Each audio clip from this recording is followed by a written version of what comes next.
So I just realized my mic has been muted this entire time. Should I say muted? It had been unplugged from where I rewired things, and I forgot to plug my headset back in. So, quick intro again. This is Blind Eye Live. I'm going to check here. Yeah. Been going for a couple minutes. This is Blind Eye Live. I'm Hunter King, owner proprietor of Blind Eye Media. I don't believe I was getting picked up by the camera mic there, so sorry about that. I've been talking. I realized I wasn't plugged in because when I went to mute my microphone,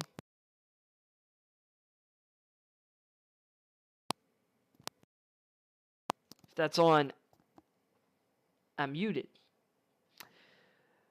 So I went to mute myself because I was going to check out what my cat was doing behind me because he was making some really weird noises.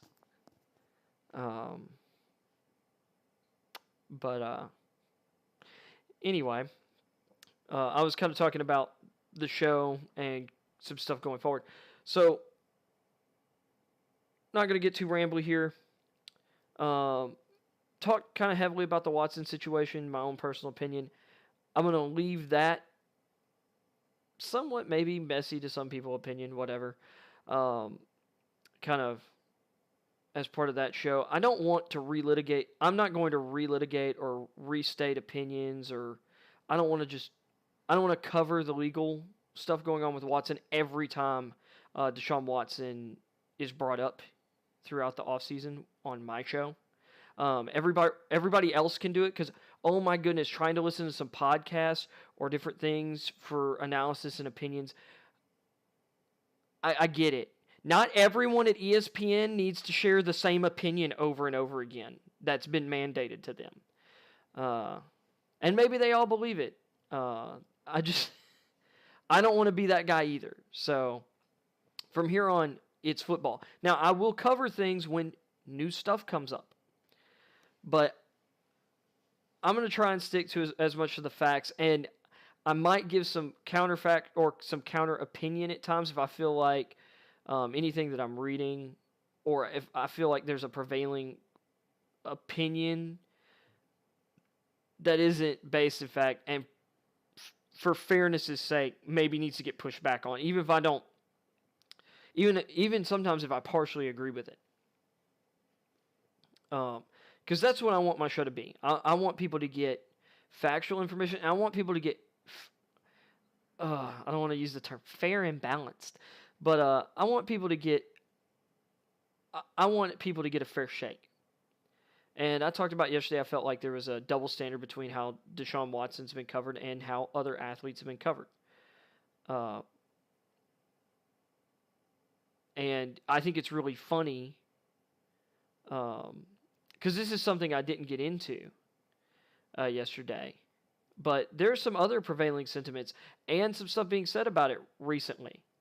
Adam Schefter, and according to Lamar Jackson's, or a tweet from Lamar Jackson calling Schefter out, he called Schefter out for taking what he said in improper context to the headline of his article, or the article that he put out on his Twitter.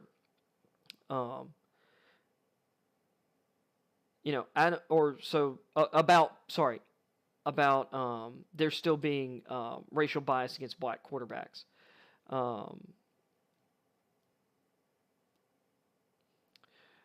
And at this point, I think it's fair to say when we look at the top paid quarterbacks in the league, it's not the case. If you're talking about where they're being drafted now, it's not the case. And if you talk about the perception of different players, and just look at the way by teams Deshaun Watson's being treated compared to how he's being treated by the media. Deshaun Watson just got a record-setting contract extension from the Browns, despite the fact he's basically just now entering the extension that he signed with on his contract with the Texans, the extension on top of his rookie deal. They just traded a historic haul of draft picks before even doing that to acquire a quarterback who was already on one of the richest contracts in football. It was still up there as one of the richest, I believe one of the 5 richest contracts at the position, which means in the entire league. So, once again, me hitting a touchy subject for some people. There was a time where I absolutely believe I believe, it's a fact that there was racial bias against black quarterbacks. That's been gone for a long time at this point.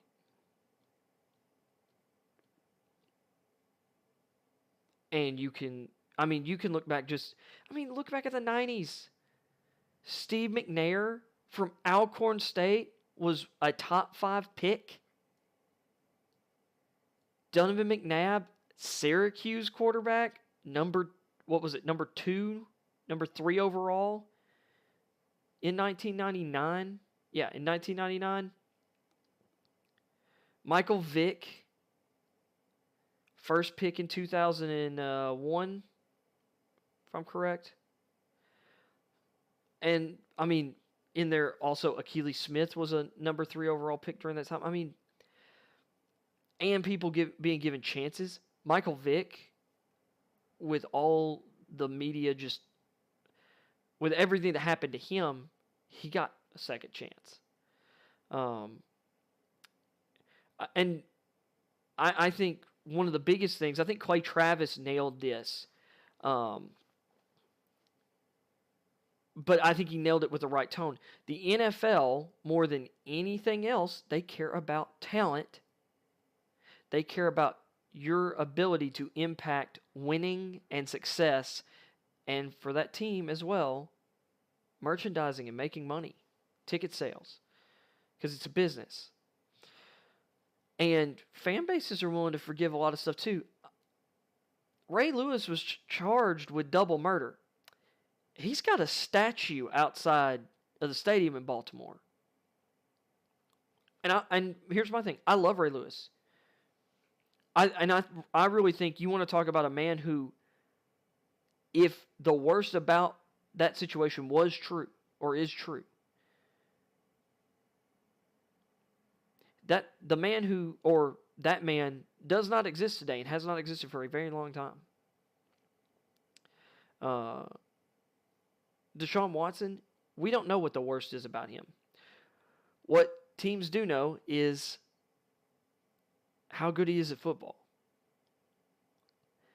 And I think the Browns fan base, most of the Browns fan base is going to welcome with open arms, and they're going to give him the opportunity at due process that I hope everyone else would give him. They won't. But I hope most people will. But there's a lot of people who will not. But they care more about talent than anything else. And this is the big thing with Colin Kaepernick.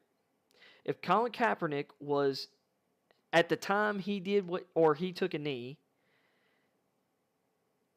if he was as good as Deshaun Watson, or if he was as good as he was during that Super Bowl run and for stretches of the season, or the season after that Super Bowl run, like 2012, 2013 Kaepernick, he would have been fine. He would have been, or was it 2012, 2013, or was it 2013 and then 2014? Either way, if he was as good as he was his first 2 years starting in San Fran, he would have played.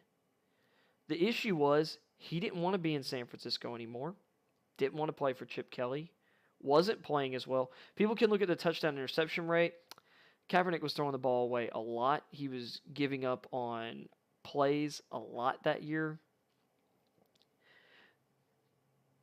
He was a league average. He was not a top 20 quarterback in the NFL. He was a borderline starter. If he'd been an above average starting quarterback, wouldn't have been an issue. But he wasn't playing that way anymore. That's why guys like Greg Hardy, some of the guys I mentioned yesterday, Greg Hardy, what was McDonald's first name? Because it's not Vance. He was a tight end. He's a solid guy. It was defensive tackle, McDonald. Played college ball at Florida. Played for the Niners. I believe he was with the Niners when this stuff happened. Eventually came back, I think, with the Bears. Or it might be vice versa. But, these guys did, and we know did, what they did. Physically abusing women. In one's case, a pregnant woman. They were given second chance in the NFL, and that stuff was not covered. And yes, they weren't as high profile. Now, Greg Hardy was pretty high profile, because at the time he was a up and coming, top end edge rusher. And luckily, in my opinion, his career did end up kind of cutting short because he, ended up kind of washing out and having some other issues. The issue is we don't know with Watson, like those cases. So, to kind of put a pin in that, I think the Deshaun Watson situation just shows how little anything other than your on-field performance matters to the NFL. They don't care about the color of your skin at all anymore. It's about winning. It's about how good you are. And I'll use as an example, everyone talking about Malik Willis being QB1. He's not the best QB in this draft class, in my opinion. He might have the highest upside. People use this term upside because of tools. I don't see the same traits that I saw in Patrick Mahomes. Yeah, he's really athletic, or a Kyler Murray, or a Lamar Jackson, or whatever. Yes, he's fast. Yes, he's strong as a runner. Yes, he's got an incredible arm. Lamar Jackson was so much better as a quarterback. And yeah, you can talk about completion percentages. You need to look at the offense and the competition they were going up against. Lamar Jackson was incredible. And Lamar Jackson didn't get enough credit. And Lamar Jackson still doesn't get enough credit, in my opinion, for his arm talent. Malik Willis isn't Josh Allen either. Malik Willis had better talent around him than Josh Allen did. And Allen has throws, had wow throws in college that Willis can't match. If anything, the thing I missed with Allen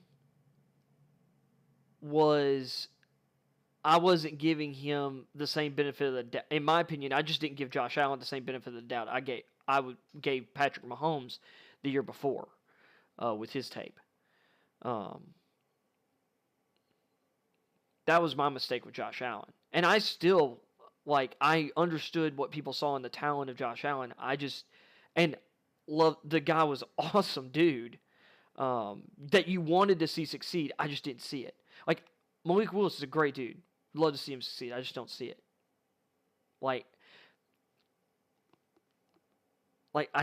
I just think there's going to be a lot more work involved with him than some of these other quarterbacks that they've talked about. He's not Patrick Mahomes.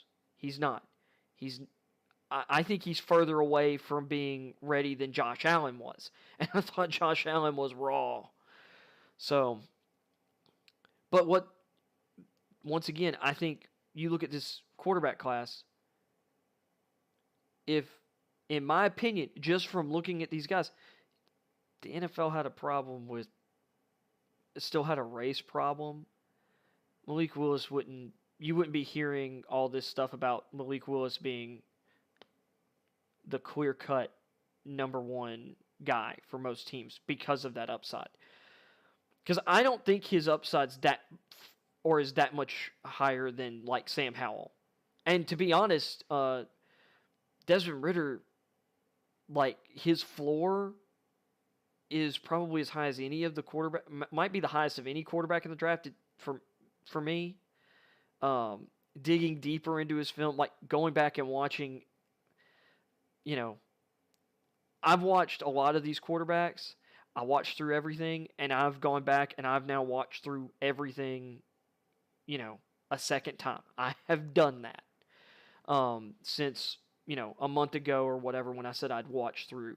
So for all of the quarterbacks that I really believe are draftable, I've gone back, a second time. And by a second time, it doesn't mean I've just watched every throw twice now. For what that means is I've watched every play multiple times on 2 separate occasions. So, and this time I was able to get my hands on more all 22 footage. So, and in some cases, higher quality footage. Really like Desmond Ridder. And I definitely see some streakiness, like some weird overthrows. He can be kind of streaky with his accuracy. Compare that to a Jimmy Garoppolo. But man, the athletic traits really do stand out for him. Like his ability to play or extend plays. Really, he's pretty good at sensing pressure. I just don't think Willis is that far ahead of some of these other guys.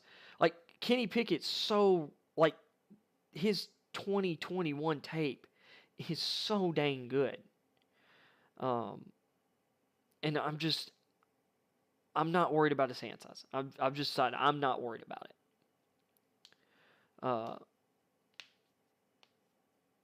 Matt Corral, once I got it through my thick skull to remember that he was playing on, at some points in the season, like 2 bum ankles.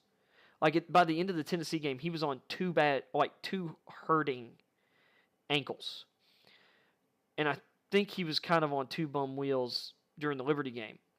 And I was looking at one throw, and I'm like, man, that seemed like a lot of effort to make that one throw that looked very much underthrown. It does say something that, some of my criticisms were, it seems like you're just overthrowing these deep balls by like the same distance, like every time I see you miss. There's a lot of other games where he's just nailing deep downfield throws. And in the short to intermediate game, his arm strength, like the zip he gets and the different arm angles, it flashes. I just can't. I'm just sitting here and I'm like, New Orleans offense isn't going to change like a whole lot with Sean Payton out because Carmichael's running the offense. And Carmichael's been there forever. I could see Matt Corral ended up in New Orleans and the RPO stuff that he could do, like he could merge the Drew Brees and other quarterbacks with the Taysom Hill element, and you could have all of that at once for New Orleans. Just think it would be really interesting. I think Matt Corral in Philly, he's going to bring everything Hurts does to the table as a runner. And I'd argue he might be more shifty. And he's a better passer. Better decision maker. Gets through his reads. Like, he's got a better processor than Hurts. So, my thing is based on, and this is based on, me not working in the NFL. My opinion on these quarterbacks, if there was racial bias in the NFL, Sam Howell would be a top 10 guy right now.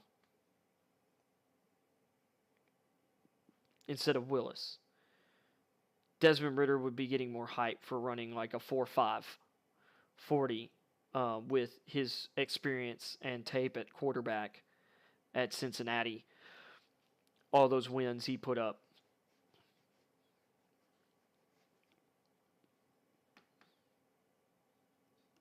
That's all I'm saying. And heck, Matt Corral even. So I don't know. I mean, this is one of those quarterback classes where I'm not gonna act like this class is as talented as some of the previous year's classes, but I like this quarterback class better than the 2019 class. Outside, yes, Kyler Murray was obvious number one. I wasn't a huge fan of Daniel Jones, and I definitely wasn't a fan of Dwayne Haskins. I thought Dwayne Haskins as a first-round prospect was a joke. Because all of the top 6 quarterbacks in this draft are better prospects than Dwayne Haskins. And I don't care what any professional evaluators say. I mean, they can have that opinion. They're wrong. And a lot of that was because of the mental aspect.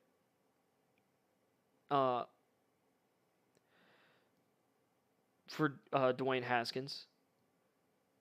But I didn't think he was,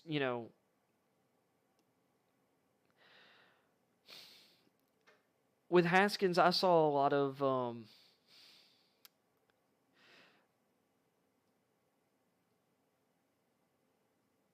he just kind of reminded me of like a Rohan Davey who played at LSU at one point, or Jamarcus Russell, or Cardell Jones.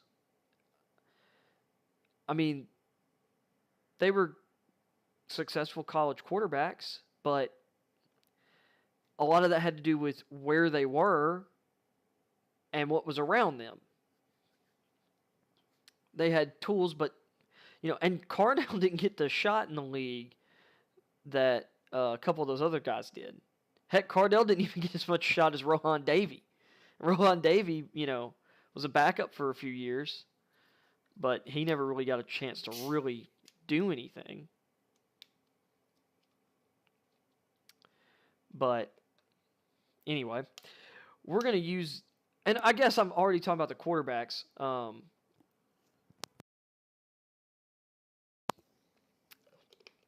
We've got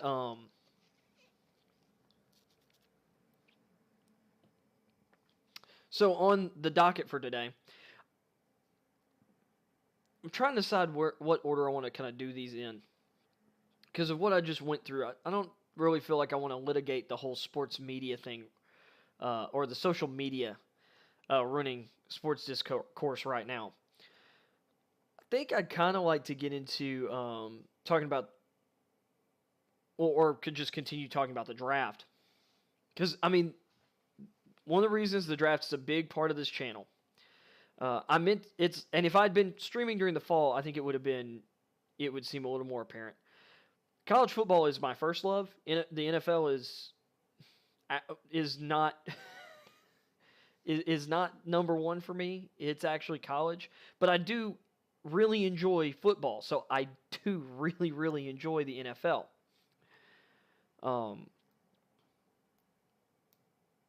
The draft is that cross-section between college and the pros. And I enjoy projecting. I enjoy I enjoy breaking things down, trying to understand things. And one of the ways you could test your understanding of certain parts of the game is your ability to project talent. And sometimes it's just guesses.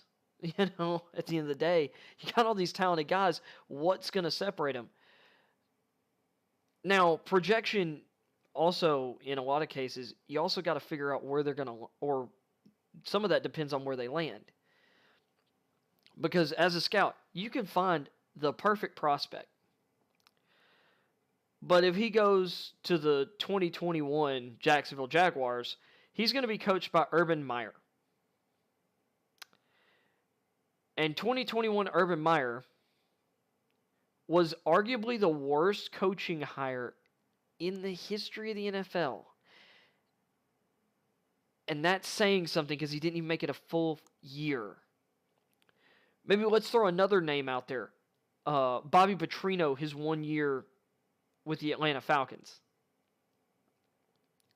You can have a great guy, but you put him in a poor situation to develop, even just for 1 year, it can ruin them for years and delay them. And sometimes you can't judge whether a freak injury is going to happen. Like, say, the broken leg that Kevin White suffered that derailed his career. Former top 10 receiver out of West Virginia who just had all the stinking tools. Or, trying to think of another player. Well, I'll use a couple Titans picks. You look at Corey Davis and Rashaan Evans. Corey Davis missed some time, or a lot of time with injury his first, or I think he missed like most of the season his rookie year, if I remember correctly. He dealt with some injuries, and then maybe you could also consider uneven quarterback play from Marcus Mariota.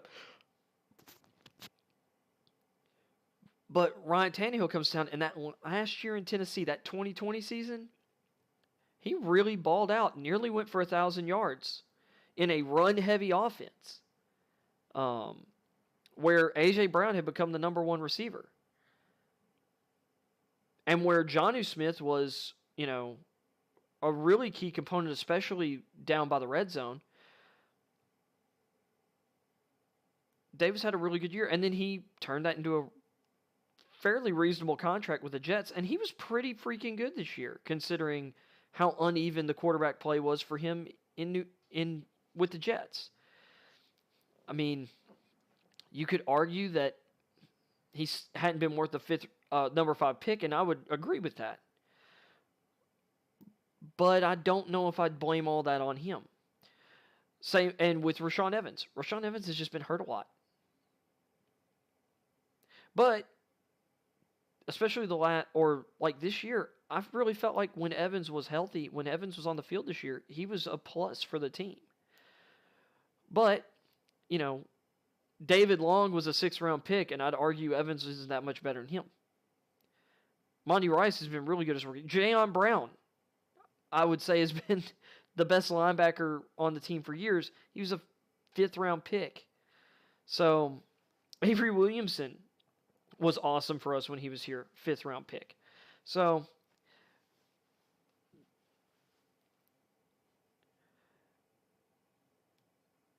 people can't see the future, and you can't, you would like to believe that you could snuff out the Isaiah Wilsons of the world, another Titans 1st-round pick, was out of the league in a year. There was nothing, in interviews, apparently, that, stood out as some kind of red flag. There had been some things, but, he'd had coaches go to bat for him, college coaches, go to bat for him in the draft process, and just the end of summer of 2020, which, pandemic had been going on and everything, Isaiah Wilson just loses his mind.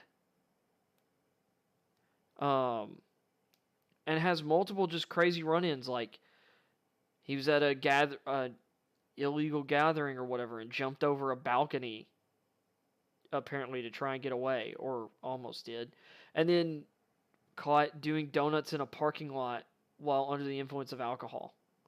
I mean, just really stupid and irresponsible. There's some things you cannot predict, and that's one thing, some people will blame a general manager for. I won't in that regard. Now, there are some times where you take a risk on a guy who's there's red flags everywhere, and then he ends up, they come true, and it's well, I mean, it is kind of one of those things of that was the risk you ran. It's one of the reasons Randy Gregory fell in the draft to the 2nd round, because he was very much a top 15 player,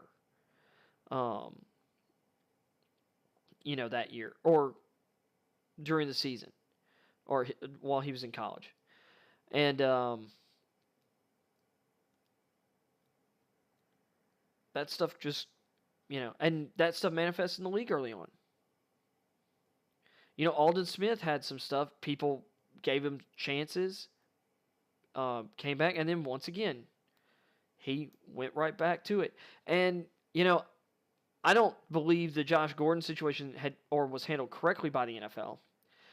But I do also think there is something to be said that at some point, Josh Gordon also has to take responsibility for himself. I mean, at some point, okay, you don't think it's fair? That's fine. Stop whining. Either get in line or don't. And heck, one of his excuses was he was around someone else who was smoking pot. I get it. You want to be loyal to your friends or whatever. If your friends aren't going to do or are going to do things that could harm you, or if your friends don't have enough respect for you to protect your interests as well, they ain't good friends. You shouldn't be around. It's like you shouldn't be around someone. You're on probation for whatever and whatnot. Don't be around other people smoking weed. I mean, it's just kind of one of those things.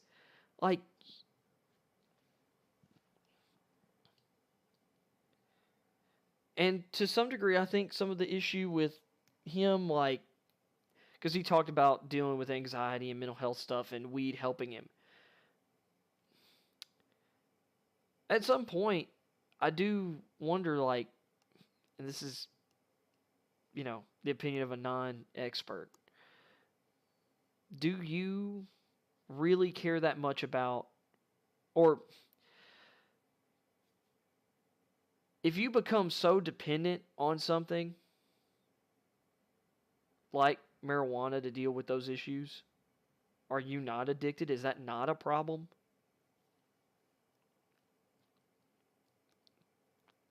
I mean, and I'll say this, as someone who has dealt with depression, severe depression,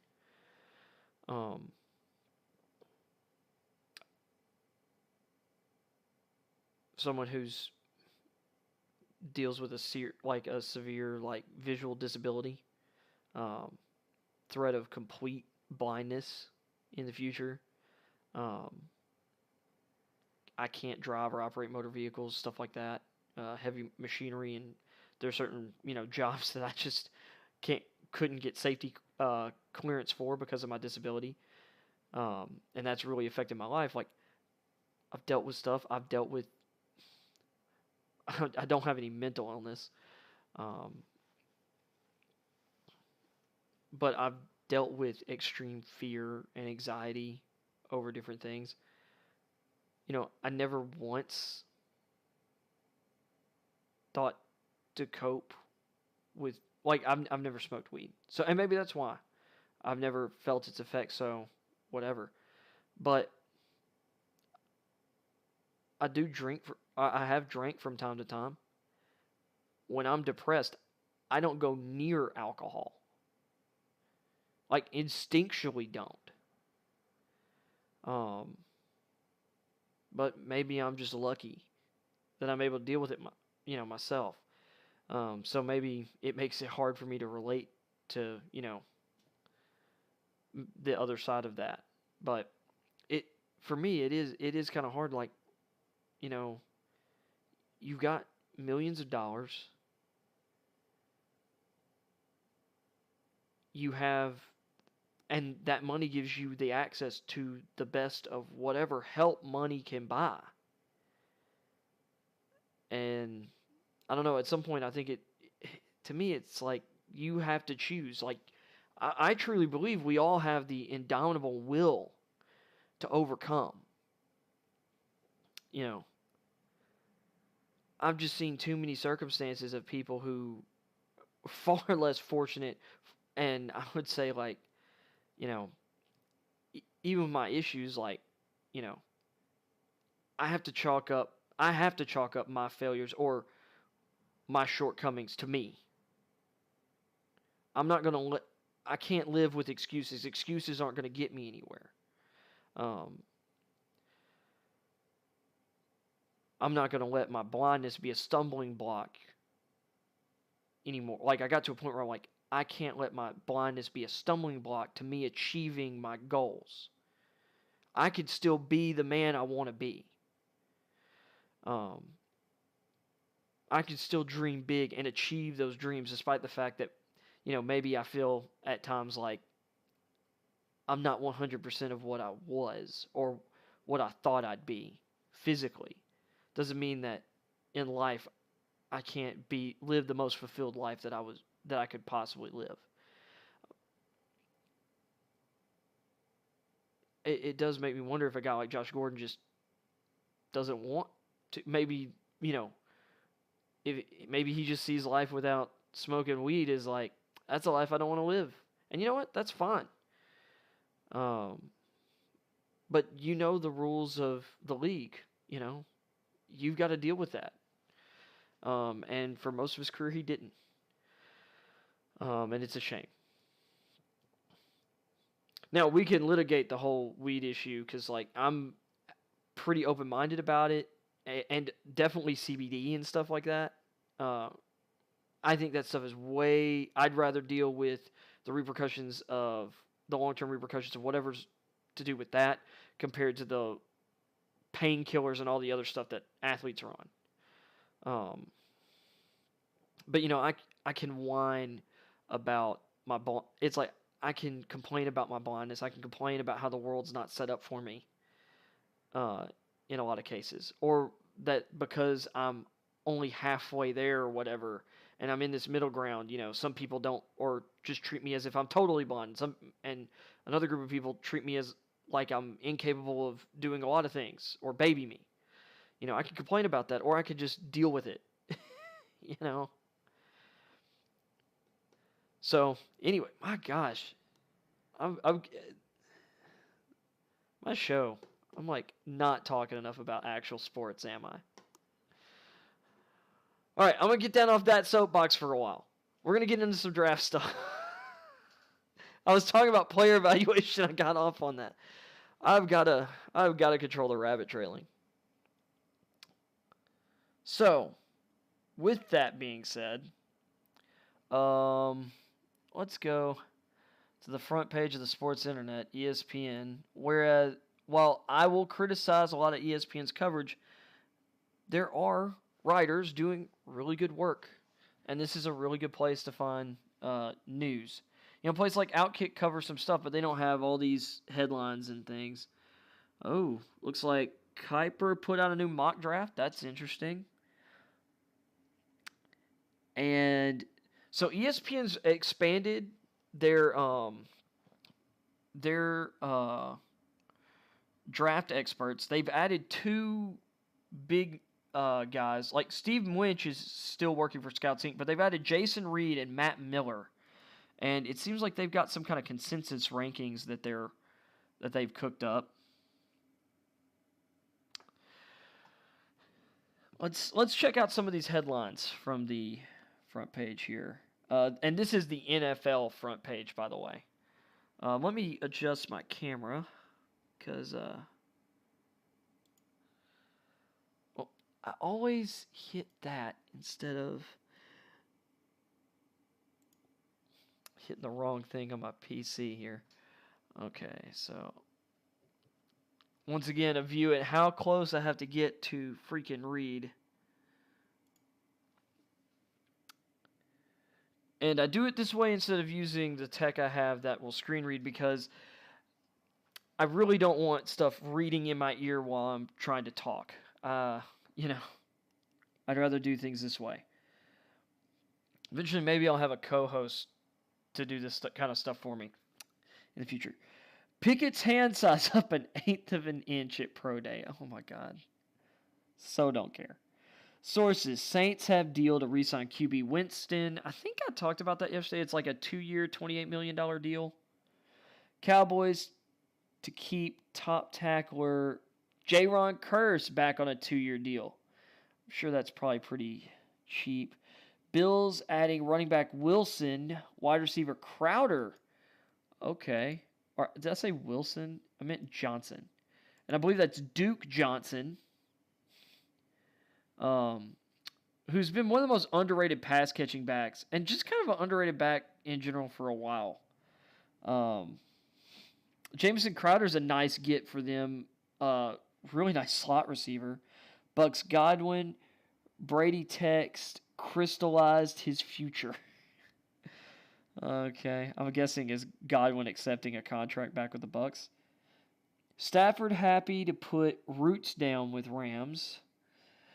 Bengals release cornerback Trey Waynes after injury issues, which has been his entire career, unfortunately. Source: Falcons add Carter to bolster pass rush. Lorenzo Carter, who had, I think it was 5 sacks over the last 4 games, something like that, or 4 sacks over the last 5 games. Either way, really productive down the stretch. Grades for every big. Okay. So we're going to hit. We'll throw that. And so I'm just going to see some of the. That's great. Oh, You're already. great. I'm here to save you. I'm good. Cool. I think we should see other people. I hate that like all this stuff like auto plays. At least these are on mute. Okay. So Duke Johnson, Jamison Crowder. Let's see what the numbers come out on these deals if they put them out of here. So Jamison Crowder, 1-year contract.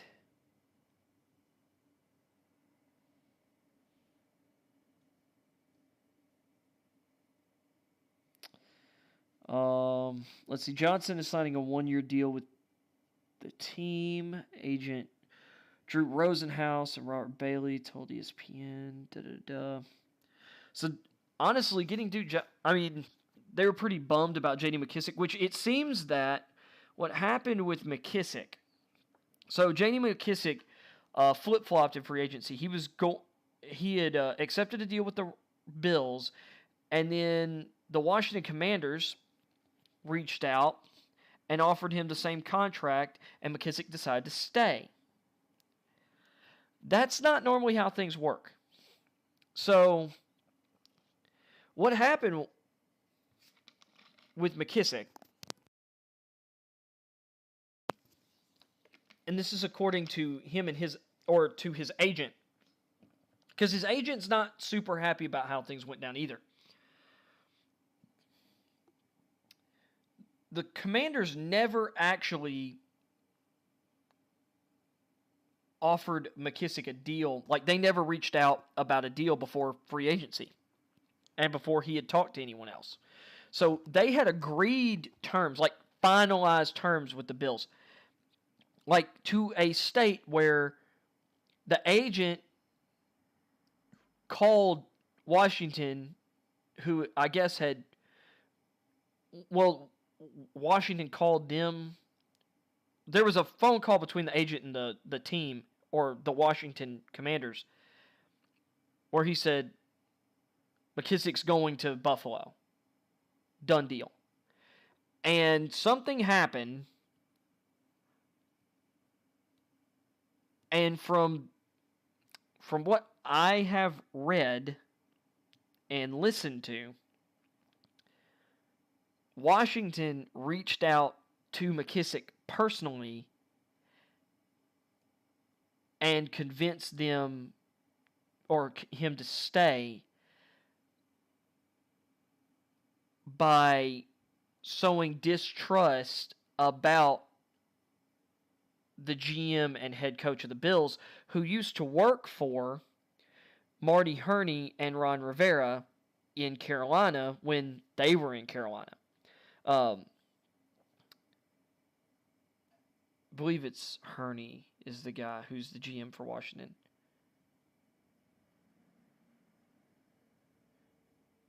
It was one of the two GMs. Yeah, it was Herney because Gettleman succeeded Herney, and then Herney came back and then he was gone. Apparently, basically, I mean, the gist is that Rivera and or Herney threw some shade at, their former employees. And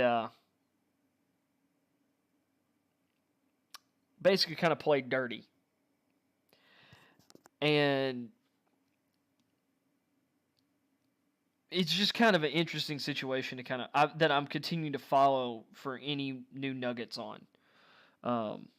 Because there is a point in negotiations where they get far enough and the agent, like everyone involved's like, okay, we're at agreement here. This is done. And because otherwise, like, how can you trust anything in negotiations? So,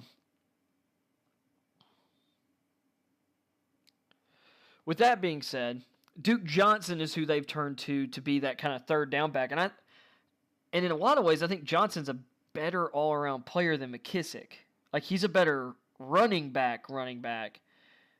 And at one point, he was arguably, like, as efficient as any running back in the passing game in the league. So I think this is a really good get for Buffalo. And Crowder's like a really nice replacement for Cole Beasley, who they cut.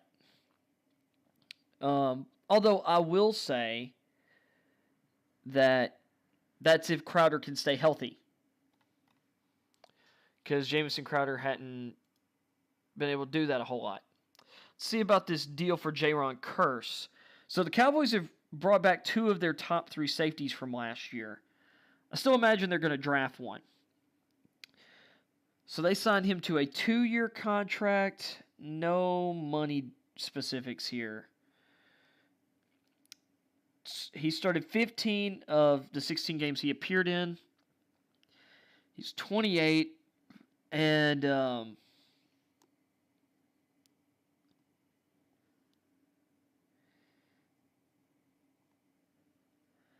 their defense really improved from 2020 to 2021 because 2020 was the literal worst defense points-wise in team history. And they were, towards the end of the year, really, really good. So I imagine he's getting a raise because he played at literally the veterans minimum last year.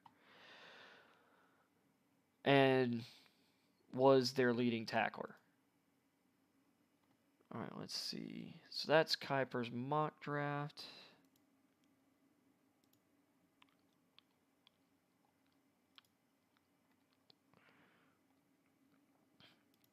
Man, I just don't care about your video.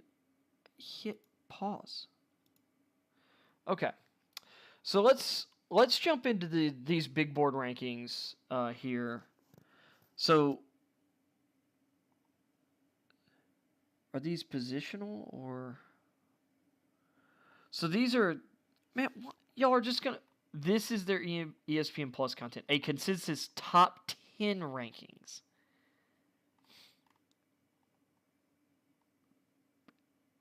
That's kind of underwhelming.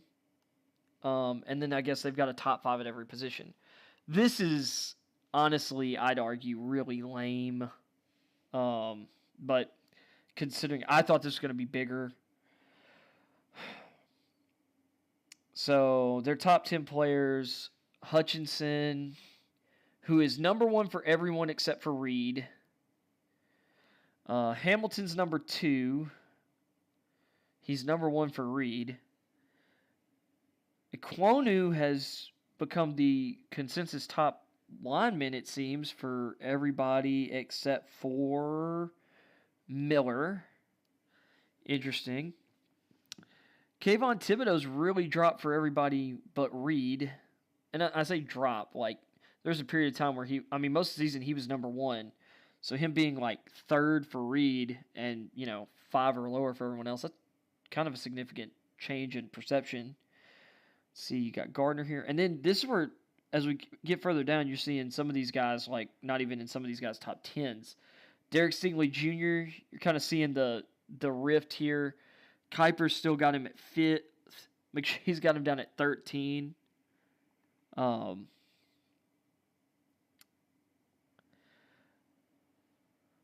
Let's see. Garrett Wilson, 8. Travon Walker at 9. I'd argue Walker's a top 5 guy. And I'll say this. There's things to love about London, but I think London's quarterback is going to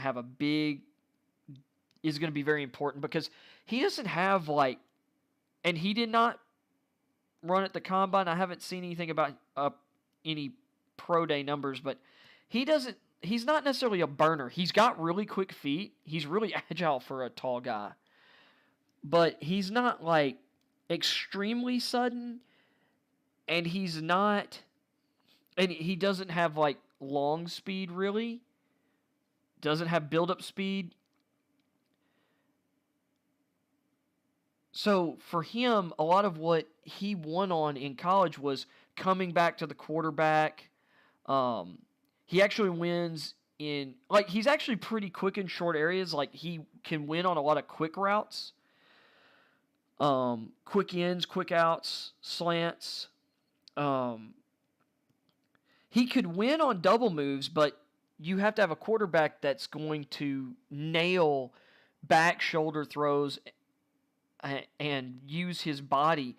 You're going to have quality quarterback play. So depending on where he goes, London could thrive with a quarterback on the level of a Patrick Mahomes or an Aaron Rodgers. But if you throw him on other teams, he might not be as successful. He's got as big a range of outcomes as any receiver in this draft. In my opinion. I really like him, but I don't know if I'd have him ranked above some of the other receivers. And then they've got Charles Cross down here tied for 10th. I don't understand how anyone has Cross outside of their top 10 like Kiper and McShay do. His pass protection is amazing, and I'm not worried about him as a run blocker. So let's see what these so this is going to show all of these guys' top 5s. So let's kind of see what they've got and see how I agree. Kiper, Willis, Pickett, Ritter, Corral, and Howell. So Ritter's really risen for Kiper. It's kind of funny because I don't have Willis number 1. I would flip Willis and Howell right now. For Kiper's list. Let's see. McShay, Willis, Pickett, Ritter, Corral, Howell. So they're lockstep. That's interesting for once. And so does Reed. And then Miller has Corral above Ritter. It's very interesting how they're all kind of lockstep in their opinions about the quarterbacks. I'm just going to be honest. I think people are sleeping on Howell. I really do. I think he's great. So, Kiper, you got Breece Hall, Kenneth Walker, James Cook, Isaiah Spiller, Kyron Williams. I had Kyron Williams up there. The dude ran like a 4.7 140. 40 times aren't everything. But Williams isn't big and powerful. He's smooth. Maybe you see him as faster on tape. I expect him to run much faster than 4.71. But, he was really close to some other guys. Isaiah Spiller's testing stuff didn't look amazing, but it was much better than Williams.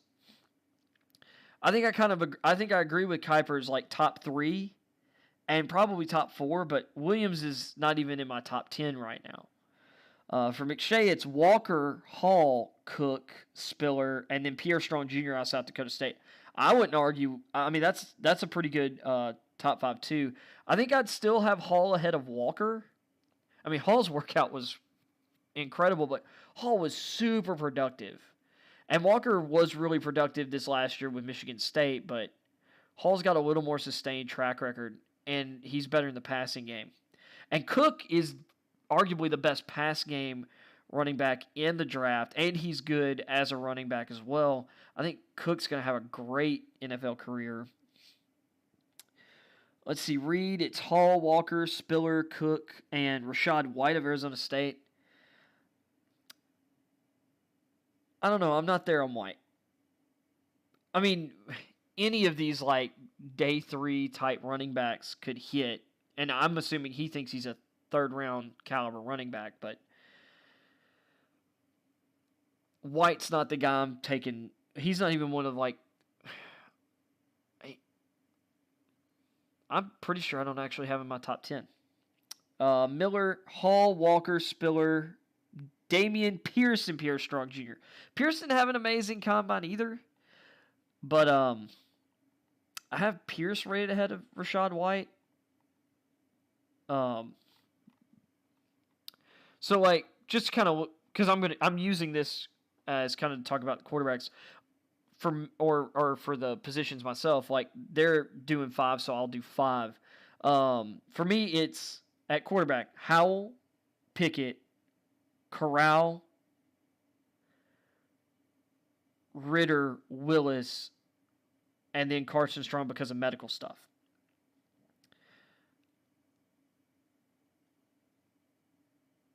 I mean, if we're talking about projecting, like, yes, Willis has amazing upside. Like, should I say, he's got amazing tools. But I think some people are discounting, like, Howell and Corral and Ritter in terms of tools, and Pickett just in ability. Like, when Joe Burrow came out, there were literally people who were still kind of like, we love Burrow, and I mean, he just plays it up, but, his arm strength's not amazing. Burrow wasn't super fast or anything. So, I don't know. That's just kind of how I would go. With running backs, I'm very much Hall, Walker, Cook, and then Spiller for me. And then my number 5, and I'm a little biased in this regard, my number 5 is Ty Chandler. Used to play, or played this past year at North Carolina, played at Tennessee. He ran a 4.38 40. He and Pierre Strong and Zamir White are all right there, like 5, 6, 7. I'd probably put White ahead of Strong, but they're all basically right clumped together with a couple other guys right behind them. So, no one really cares about fullbacks. This is where I'm I don't know what Kuiper's looking at. Chig Okonkwo out of Maryland. He's easily the best fullback because he's also one of the best tight ends, but he could do both. And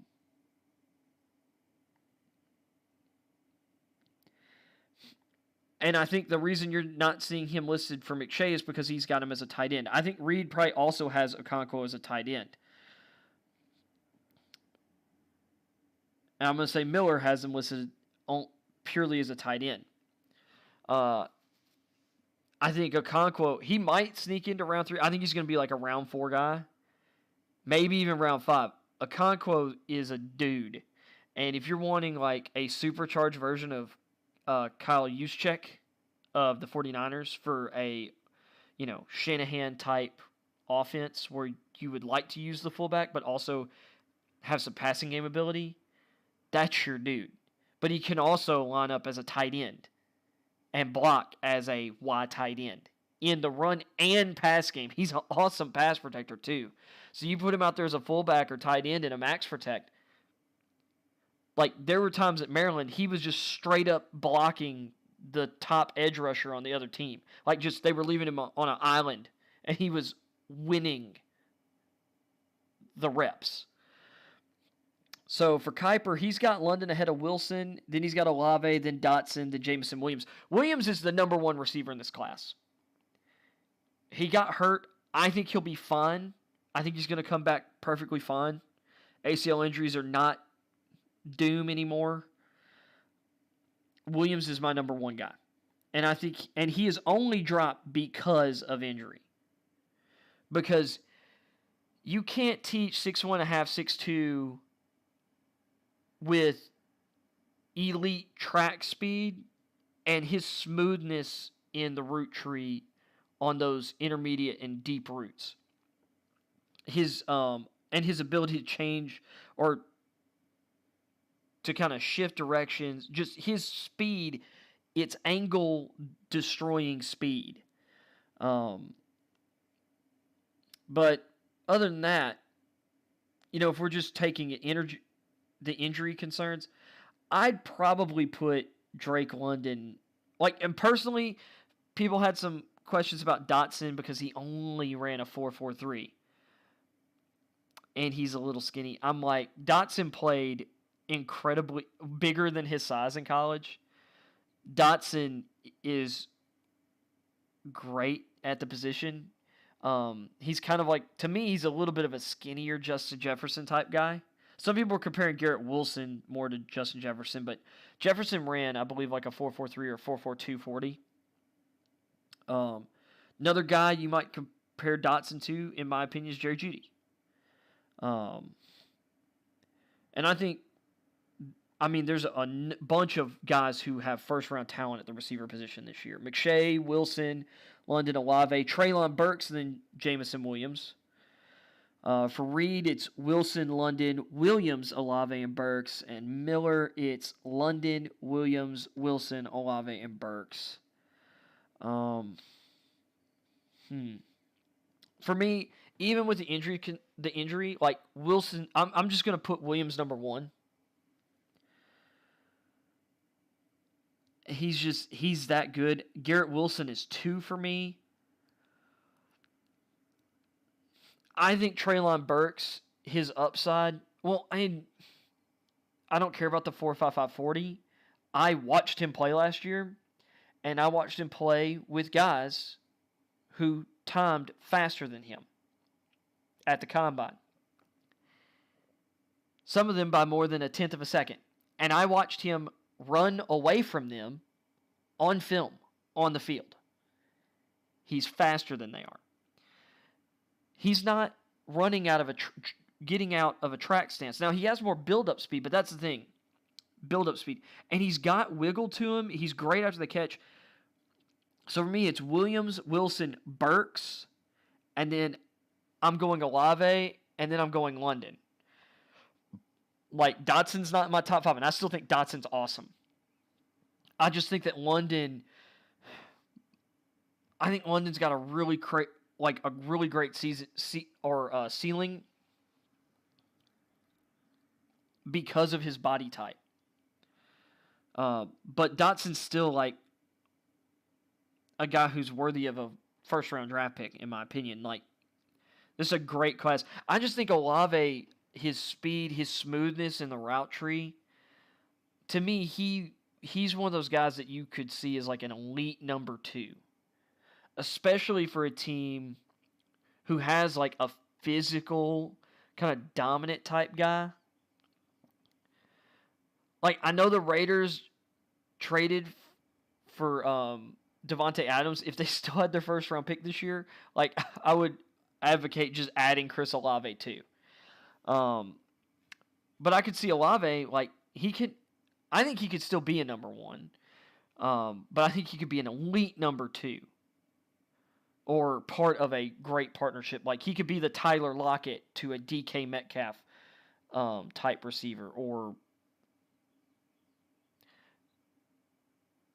what have you. So, yeah. And then and the thing is, I love Christian Watson, and he might be my favorite receiver in the draft. But there are still concerns and questions. Because, he is 23. He was fifth-year senior. It took him till this year to break out. I don't think he broke 1,000 yards on the season. Despite looking physically dominant. Although, if you count his rushing stuff, he did have 1,000 total yards. Why did it take him to get on the field so long? He was there while Trey Lance was there. Why wasn't he on the field? I'm going to put some of that on the North Dakota State coaching staff. And at lower level schools, it really is kind of one of those things where, in a lot of cases, experience and seniority still wins out. And maybe he was just that wrong. But I think Watson has the tools. If you're one of these tools people, Watson's got more tools. He's bigger, faster, stronger. Or he's got the best size, speed, strength, tape combination of any receiver in this draft. So if I was talking about my favorites, like Christian Watson's number one among the receivers, but I have to look at, who he played against and other things and track record to a big degree. But my heart might take over, and by the end of it, I'm just saying Christian Watson's the best receiver in this draft and just calling it a day. But I'm trying to be objective here, or as objective as possible. So we move on to tight ends. Kuiper, it's Trey McBride of Colorado State, Greg Dulcich of UCLA, Isaiah Likely of Coastal Carolina, Jalen Weidermeyer of A&M, and Jeremy Ruckert of Ohio State. This is an insane tight end class because I think all of these guys are talented enough to go before the second round ends. Like, I can see how any team could look at each of these players and be like, this guy's got the talent to go like top 64 picks. Weidermeyer, it seems, has kind of dropped a little bit. I think it's less that he's dropped. So this is another thing with the tight ends. Some things come down to positional value, and especially when you get a class that's loaded with talent, it sometimes knocks guys further down the board than they would go most years. Because Jeremy Ruckert is, I would say, is about as talented a prospect as Pat Freiermuth was last year. And I thought Freiermuth could go at the end of round one. I think Trey McBride could go at the end of round one. I don't think he will this year. I think he goes round two, but Isaiah Likely has really great wheels at the position. He's more of a receiving kind of only tight end, or mostly, like, he's not really a traditional wide tight end, which means, like, he lines up on the line of scrimmage next to, like, your right or left tackle, like in line. He's more of a F tight end or an H back slot tight end type guy. But he's extremely great receiver. He has all the tools to be a matchup nightmare. Dulcich is a really long, athletic tight end. Ran in the 4.6s at the combine. I think it was 4.6s, or maybe it was right at 4.7. But real seam stretching tight end. I think McBride's clearly the number one tight end. But I think between Dulcich and Rucker, and personally, I don't have Dulcich as my number two. He's actually my number 5 tight end. I actually have Rucker 2 for me. That guy can do it all. He's like the closest, like in this draft, to me, he's the closest thing you could get to a Gronk type tight end. Not saying he's going to be Gronk or even 80% of Gronk, but and then I've got Weidermeyer 3rd, and then Likely, and then Dulcich, but all those guys are really close. And there are a couple other guys. I think it's Jelani Woods out of Virginia. That dude's a freak, and he, in my opinion, is the highest upside tight end in this draft. He's just really raw. And then you've also got Bellinger out of San Diego State, who I think is really, really good. He's a really great athlete. Yeah, so McShay has McBride, then Likely, Dulcich, Weidermeyer, and then he's got Woods number 5. Reed has McBride, Likely, Dulcich, Ruckert, and then there's Woods, and he doesn't even have Weidermeyer in his top 5. And then Miller, McBride, Dulcich, Likely. He's got Cade Otton 4 and Jalen Weidermeyer 5. And I mean, that's another thing. there are so many tight ends. Like, this draft class is going to have so many tight ends who end up starters, or at least, number 2 guys in the league. It's going to be insane. For, like, in my opinion, we're going to look back like 7, 8 years from now, and it's going to be insane, like, how many tight ends came out of this class. Although, I've been kind of bullish on some of the tight ends in a couple of the more recent draft classes as well. Like, the 2019, or the 2020 class. Hunter Bryant, Harrison Bryant, Bryson Hopkins.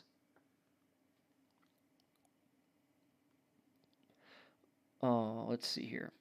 So now we're at tackles. Okwonu, Neal, Cross, Penning, and then Tyler Smith out of Tulsa for Kuiper. Tyler Smith has been a big riser for some people. I don't know if I'm ready to put him 5th, though. McShay, Okwonu, Neal, Cross, Penning, and Raymond.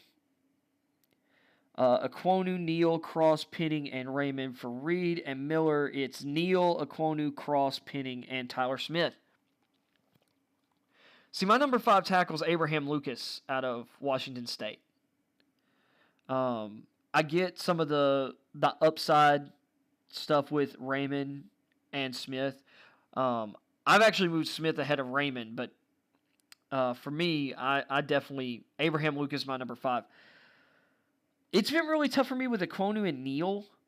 I just think Neal's, like, size and tape, like, I think he's still the number 1 tackle prospect. And I'd put Okwonu a really close second. And I think Charles Cross is right there with those guys, like right behind him at 3. I don't think there's a huge gap down there for Cross. He just didn't get to show how good a run blocker he was. But out of the 3, he's the best pass protector. So guards, he's got Kenyon Green, Zion Johnson, Dylan Parham, Cole Strange, Jamari Sawyer. I've got Parham, I guess, as a center, but he can also play guard. So this is kind of interesting. Because some of this comes down to flavor with some of these guys. Because some of these guys, like, I saw Zach Tom just now down in the centers, and I'm like, I think he can play tackle. But let's see, guard, Kenyon Green, Johnson, Parham, Strange, Sawyer. That's not bad. I'd put Johnson ahead of Green out of these guys, but let's see, for McShay, he's got Green, Johnson, Strange, Ryan, and Parham. Reed's got Johnson, Green, Ryan. He's got Tyler Smith as a guard, and then Jamari Sawyer. And then Miller's got Green, Johnson, Strange. Joshua Ezeudu from UNC. See, I didn't really like him on tape. And then Thayer Munford out of Ohio State. I respect Miller for being a little different here.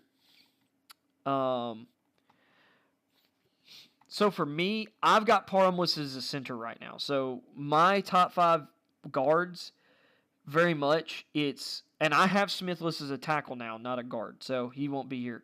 But I've got Johnson, Green, Strange at number 3, Sawyer 4, and did they list my 5th guy here?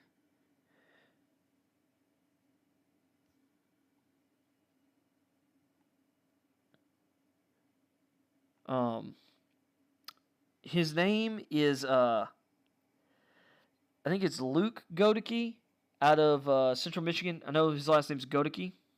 Godoeke.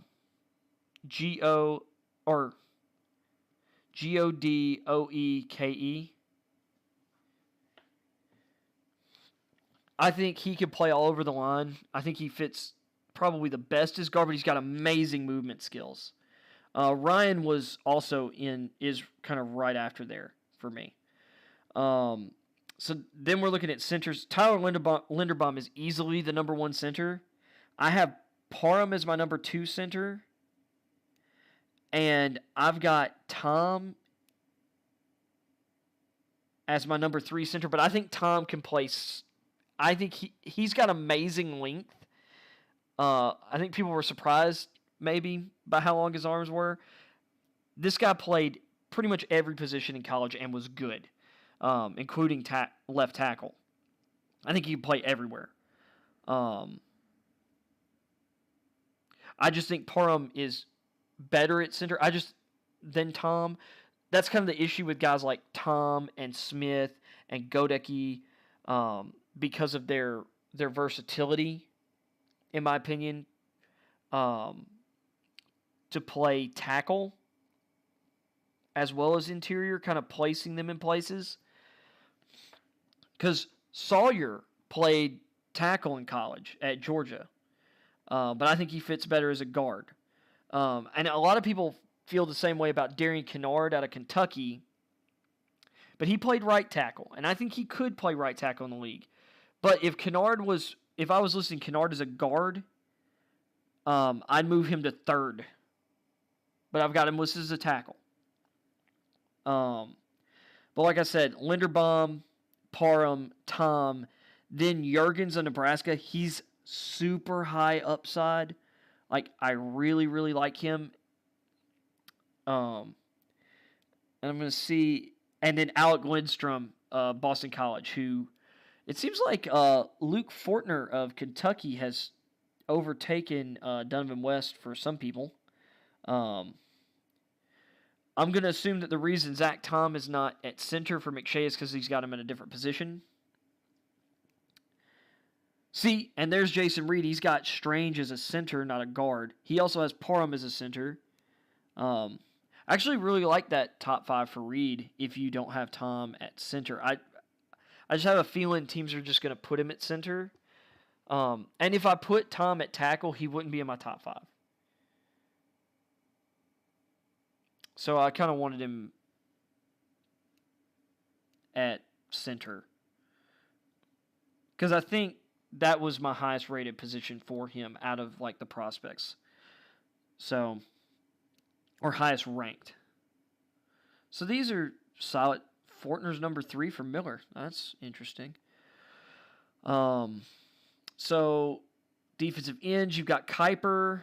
So here's the end rankings for these guys, which I'm going to take as pass rushers potentially. We'll see when we get to linebackers. I hope this is interesting to some of y'all as it is to me, because this is kind of the stuff that I'm basing my channel off of. But Aiden Hutchinson at Michigan, number 1 defensive end for everybody but Reed here. Kayvon Thibodeau is number 2 for Kuiper McShay. He's number 1 for Reed. He's number 3 for Miller. Let me list it the way I'd done it before. So Hutchinson, Thibodeau, Walker, Johnson, and Karlaftis for Kuiper. McShay's got Hutchinson, Thibodeau, Walker, Johnson, and Karlaftis. So they're lockstep. Reed, it's Thibodeau, Hutchinson, Walker, Johnson, Karlaftis. And then Miller, Hutchinson, Walker, Thibodeau, Johnson, and Karlaftis. It's interesting that Karlaftis is like this consistent 5th guy.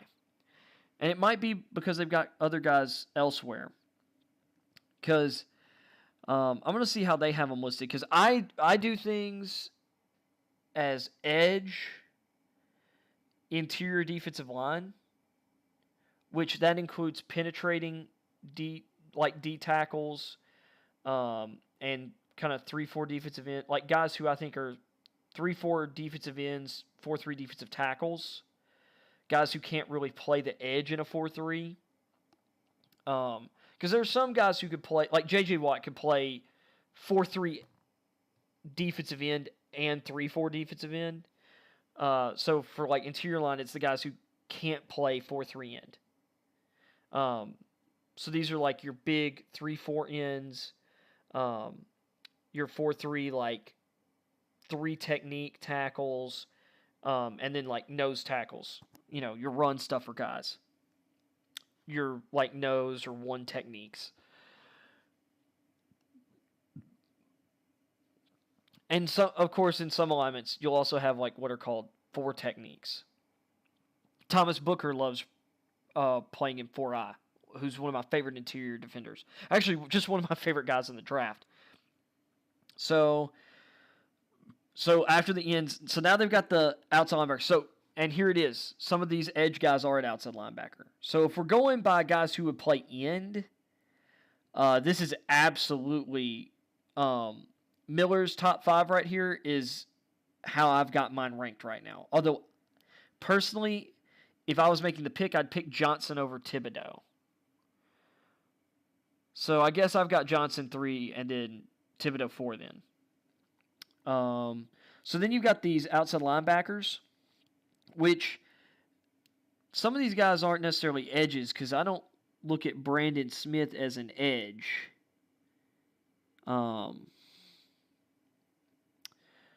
This is kind of interesting because I'm guessing Kiper has Mafe as a defensive end.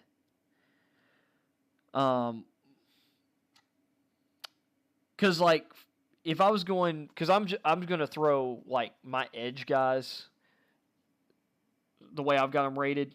It's Hutchinson, Walker, Johnson, Thibodeau, and then it's Boye Mafe.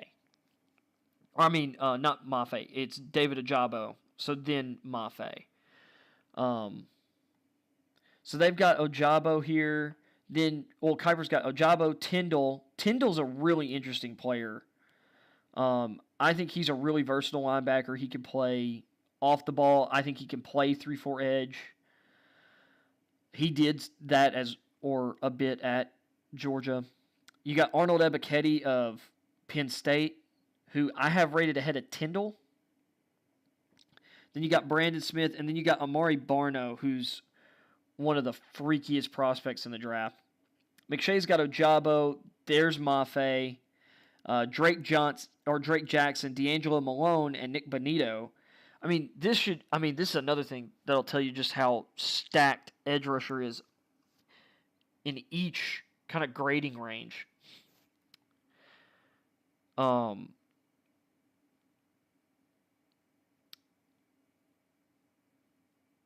That you're seeing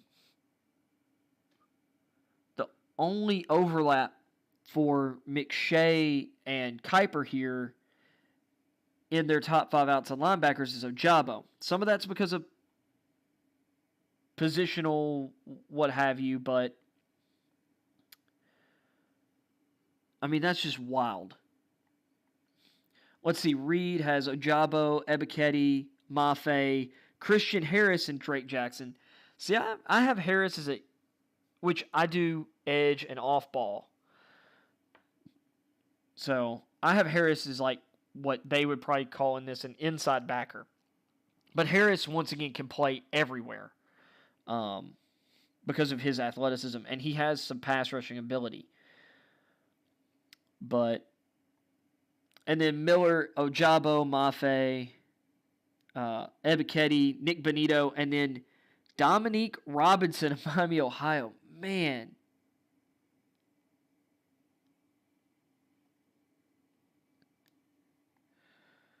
Let's see. So now they're on to defensive tackles. And this is why I think all of these guys are edges. Maybe Kiper sees Brandon Smith and Tyndall as edges. I don't know. Kiper still does kind of the older position style. But that's why they've got outside linebackers ahead of defensive tackles because of edge rushing. So no surprise the top 2 defensive tackles are Jordan Davis and Devontae Wyatt for everyone. Although it's interesting, McShay and Miller have Wyatt ahead of Davis, as do I now. I think Davis has incredible physical gifts, but Wyatt's the more disruptive player, and he's an elite athlete in his own right. And I just think he plays a more valuable position. Like, he has a more valuable fit. So for Kiper, Davis, Wyatt, Travis Jones out of UConn, Perion Winfrey out of Oklahoma, and Logan Hall out of Houston.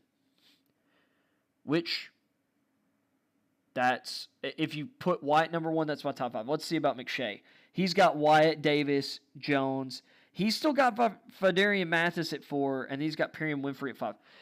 I really like Mathis, but I feel like Winfrey's physical gifts are just incredible. And I feel like Mathis wasn't as dominant at Alabama as some past Bama defensive line guys were. I think I have Winfrey ahead of Mathis right now, and I have Hall ahead of Mathis right now. But they also don't necessarily play the exact same style. So Reed's got Davis, Wyatt, Jones, Winfrey, Hall. And then Miller, it's Wyatt, Davis, Jones, Hall, and Mathis. And I've been really tempted to move Thomas Booker of Stanford up to my number 5 and even number 4 spot, because I really, really love his tape. So now we got inside linebackers. And, man, inside backer is really stacked this year. Or just off-ball linebacker is just stacked this year. So Kuiper's got Lloyd, Dean, Damone Clark of LSU, Quay Walker, and Troy Anderson. And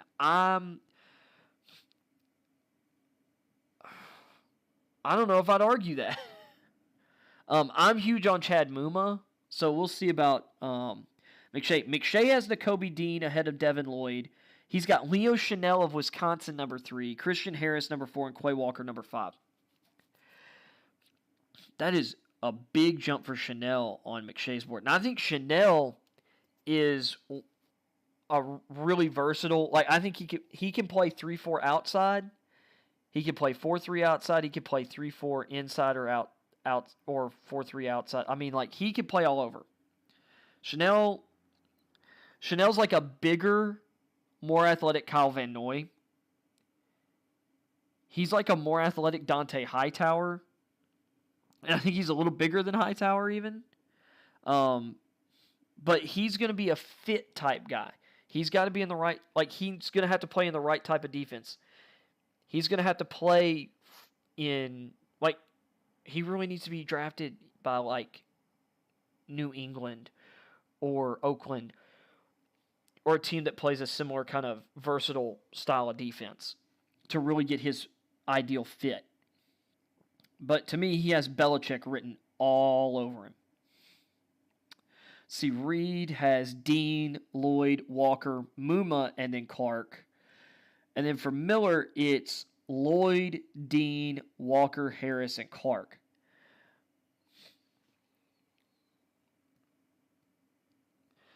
Inside backer is extremely tough because I think there are 10 guys, and I mean this legitimately, there are 10 guys in this draft who could all go second round or higher based on their talent level. I'm not saying it will happen,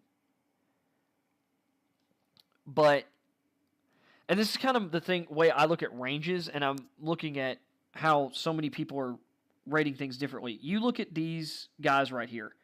So I'm seeing 1, 2, 3, 4, 5, 6, 7,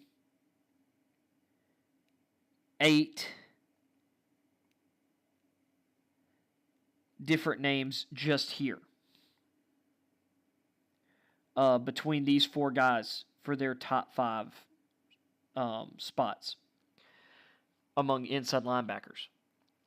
Tyndall and Smith, to me, are also off-ball backers. Or at least they're kind of in that versatile sense. And then there's one other guy that I'm blanking on his name at the moment.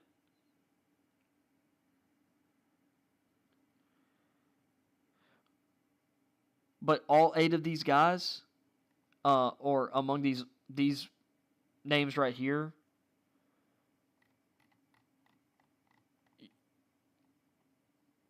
I wouldn't be shocked to see all of them drafted before the end of the second round. And definitely, like, they're all top 100 players for sure. in my book.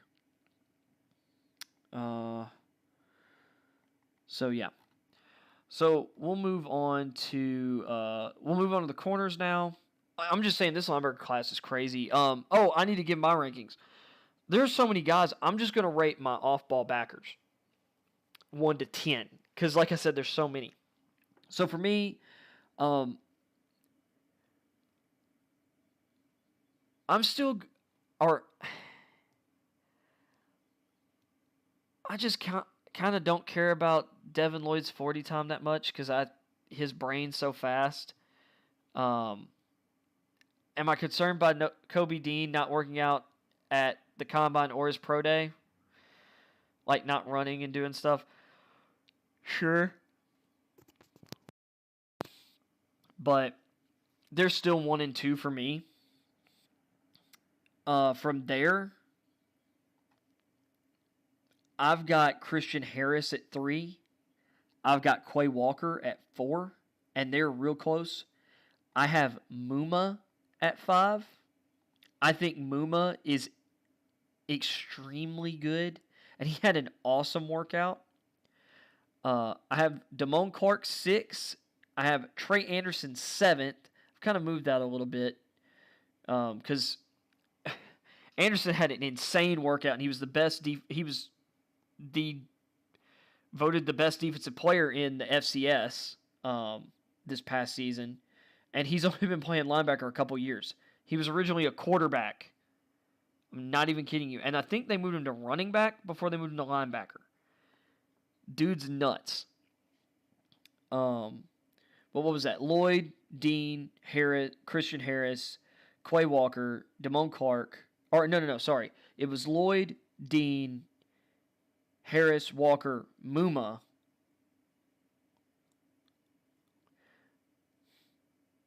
Then Clark, then Anderson.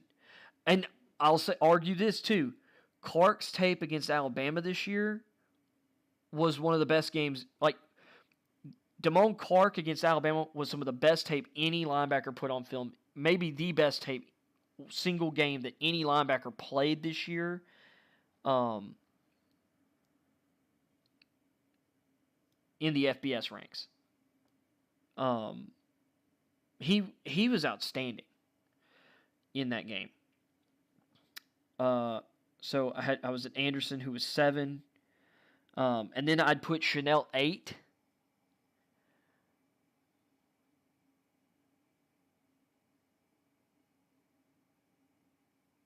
I mean, that one's tough because, or do I put Tyndall 8?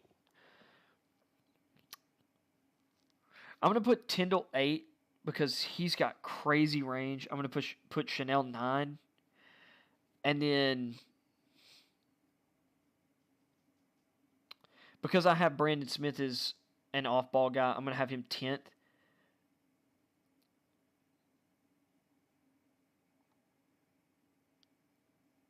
Yeah. This linebacker class is... That might... And I'd argue that other than receiver,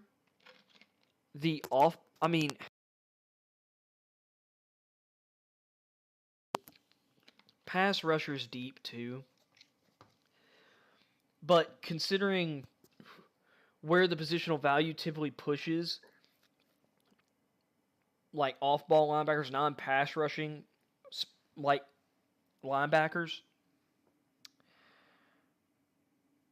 this class is insanely deep. And I mean, there were a lot of good ones last year too. I mean, I had 4 guys that I thought were going to go round 1. Nick Bolton came close to it. Didn't he? Or did he go midway through round 2? I know Nick Bolton went round 2. And he was awesome in year 1. And a lot of people had him round 1 guy. I didn't. I was kind of like, I don't know. I'll say I was wrong on Nick Bolton 1 year in.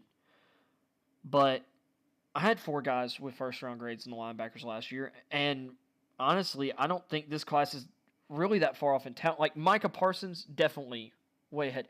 Jamin Davis, like, his physical traits, like, oh my God. He's insane.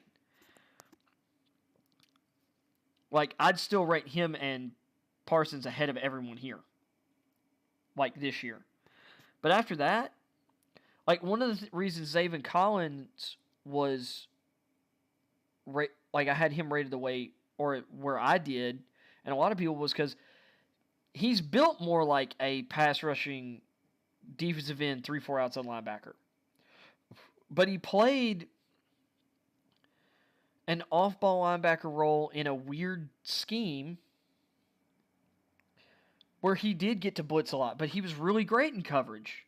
He was kind of a weird player or with weird skills. Jeremiah Owusu-Koramoah, JOK, Joker. He was a little undersized, but, I mean, he was basically like a slot corner and an inside linebacker at the same time. He was crazy. He ended up falling because of size and I think some kind of injury concern to like, where the Browns get him? 51? Something like that? 53? And it might have been later than that, but I mean, it was stupid that he went that far. He was one of the 15 best players in the draft, let alone top 50, and he doesn't go in the top 50. And he was really great. I mean, he looked really good last year.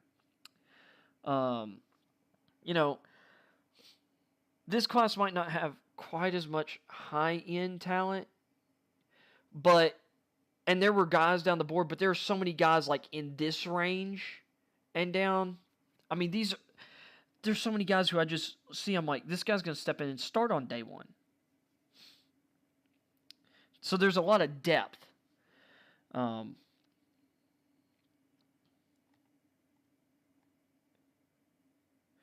Because Lloyd and Dean, I have rated around where I had Zaven Collins last year. I think I'd probably...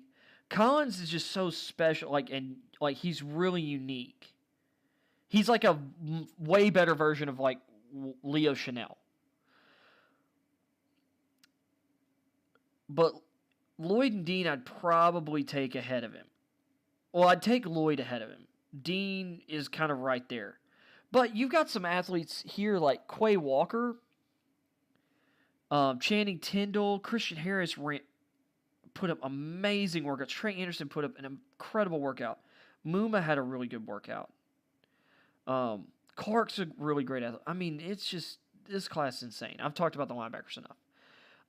Getting to the corners. So, Kuiper has Derek Stingley Jr., number one still at the position. Then he's got Sauce Gardner, Trent McDuffie, Tariq Woolen, Andrew Booth Jr. I've still got Gardner ahead of Stingley right now. Although I have softened on Stingley. Like, I think I'm moving back into the Stingley camp.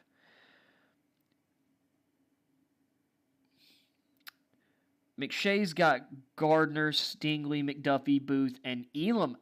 Glad to see Kyrie Elam moving back up boards. He was a guy who some people had in like their top 15, top 20 players coming into the season. Florida had a rough year, but he's long and he's got speed. And his press technique is awesome. I think I could see Elam very much getting into the first round, depending on the scheme of teams. And this is kind of interesting from Reed. He's got Stingley above Gardner, and he's got Andrew Booth ahead of Trent McDuffie, and then Kyrie Elam. And then Miller's got Gardner, Stingley, McDuffie, Booth, and Roger McCreary, who some people still, they're worried about a lack of length and size from him. The guy's just a dog playing corner. Yeah, his arms are shorter than you'd want. I mean, he wasn't blazing fast at the combine, but at the worst, he could be a impact slot, like not just a slot corner. I think he could be a high impact slot corner at the NFL level, and he might be better than that.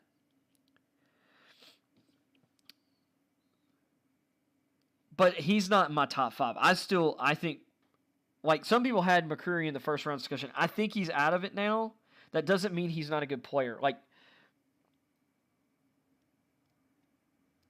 Elijah Molden was a guy last year. I can't believe he fell to the third round. Yeah, there were a lot of toolsy corners last year. Molden's tape was amazing. And the Titans got him in round 3. And we got ourselves an awesome slot corner who can play outside too. And we're playing nickel. I mean, everybody's in nickel so much, it's basically your base defense now. That's a starter position. For me, though, and I think it's interesting because McShay's been all on the Woolen train, and out of all these guys, Kuiper's the only one with Tariq Woolen in their top 5. For me, my top 5 is Gardner, Stingley, McDuffie, Booth, and Woolen. The only reason I have Booth ahead of Woolen is Woolen hasn't played the position for super long. He came to college as a wide receiver, started off his college career playing receiver, and he flipped. He's got amazing traits. Booth's a mean corner. I love the edge he plays with at corner. But I love Woolen's tools immensely, and he's kind of like that Christian Watson type guy. And like the dude blazed it in the 40. Like, what was it, 4.28 or 4.26 at 6'3.5", 6'4", 200 pounds with long arms, like offensive tackle length arms, or basically, or, you know, above average to outstanding length for like a pass rusher. Like, and remember, this dude was a wide receiver, so he's got better ball skills than most DBs. Woolen's got incredible upside, and he's really fluid. Like, he's got insane upside.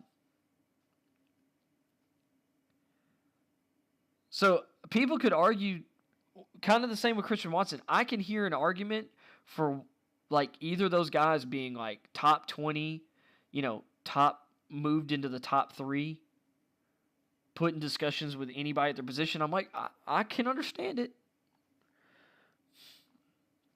But I think they are more raw than some of the other players around him.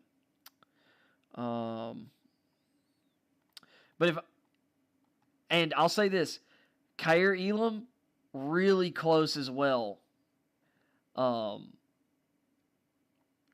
my top 5. Like, out of the guys, you know, that I didn't mention as my 5, like, Kyer Elam's right there too.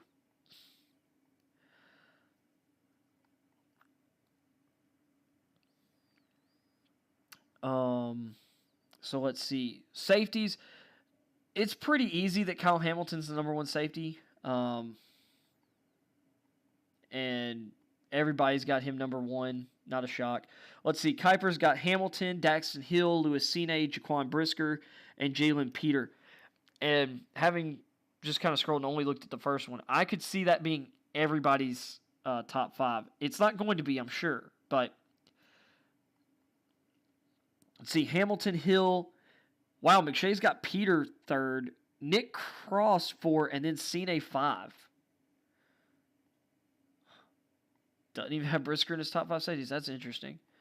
Reed, Hamilton, Peter, Cine, Hill, and then Brisker. Some people have Hill, by the way. There's some evaluators think he could play corner and play outside corner and be really good.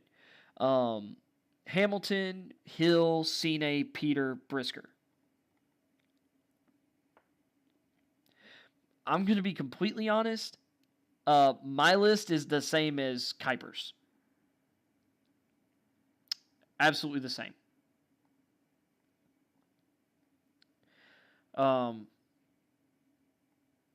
Once again, I mean, I feel like I keep saying this over and over again, and I loved last year's safety class. I thought there were some gems down the board. One of those guys, Divine Diablo, ended up moving and playing linebacker and kind of like a hybrid role for the Raiders last year as a rookie, and was great.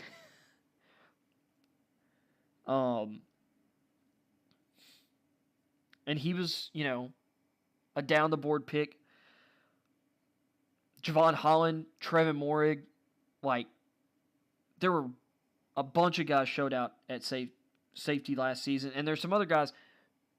Some haven't had as much of an opportunity. I love last year's safety class. This year's safety class has a lot of really good talent in it as well. I'm a huge fan of Brisker, which Brisker played.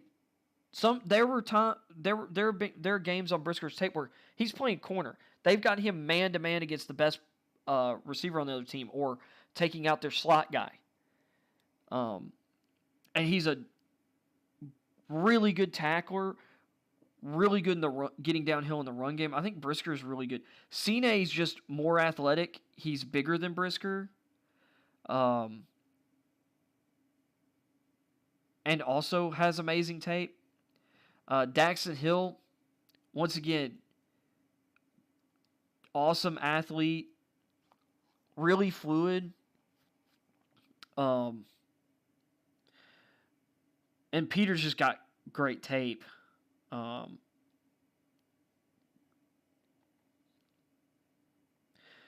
lot of people are comparing Peter to, I think it's Peter and not Petrie or whatever. But Jalen Peter, a lot of people kind of comparing him to Tyrann Mathieu, saying Chiefs fans should be hoping their team draft him.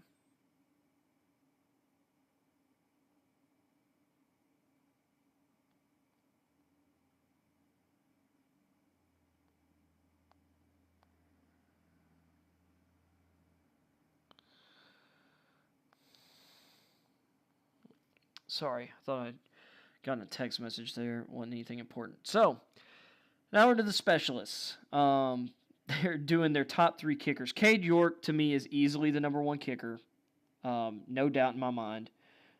Jonathan Garbe of Texas Tech. Whatever. Cameron Dicker of Texas. Dicker played kicker and punter. He can't do that at the NFL level. Your leg would fall off. And then McShay's got Dicker ahead of York. And then Gabe Burkich of Oklahoma. I'd have Burkich as my number 2 kicker. Personally, I have York, then Burkich. Let's see, Reed, it's York, Dicker, Burkich. Miller, it's Dicker, York, Burkich. Those are the 3 best guys in my opinion. And I guess you could throw Garbe 4th. Punters, I don't understand how anyone wouldn't have Matt Araiza as their number 1 punter, because that guy can literally boom the ball the entire length of the football field. I'm sorry, I don't necessarily need directional kicking. And that's not to say this guy can't directionally kick with that insane. I've never seen anything like Matt Araiza. The distance plus hang time, it just doesn't matter. But if you want to be more traditional, I get, Stout and Camarda. I think Camarda's great. Stout's awesome. Stout also, I believe, played kicker in college as well. But I'm definitely in line with McShay, Reed, and Miller on Araiza, Stout, Camarda. Although I'll say this, the 2 punters at the East-West Shrine Bowl, one of them's from Colorado State. They look really good, and they're right there with them. Of course, I'm terrible at evaluating punters, apparently, because a lot of the guys I thought would be really good at the next level because they were consistently great in college apparently aren't good enough. J.K. Scott hasn't, and he just hasn't been as good. Trevor Daniel actually beat out Shane Leckler for the Texans, and then they just got rid of Trevor Daniel. Of course, that was at the nadir of that organization's ineptitude, so. And then I couldn't tell you anything about long snapping. So I'm just going to smile and nod as they all put the Pittsburgh guy number 1 and the Arkansas guy number 2. Also, Jordan Silver has an awesome name. So,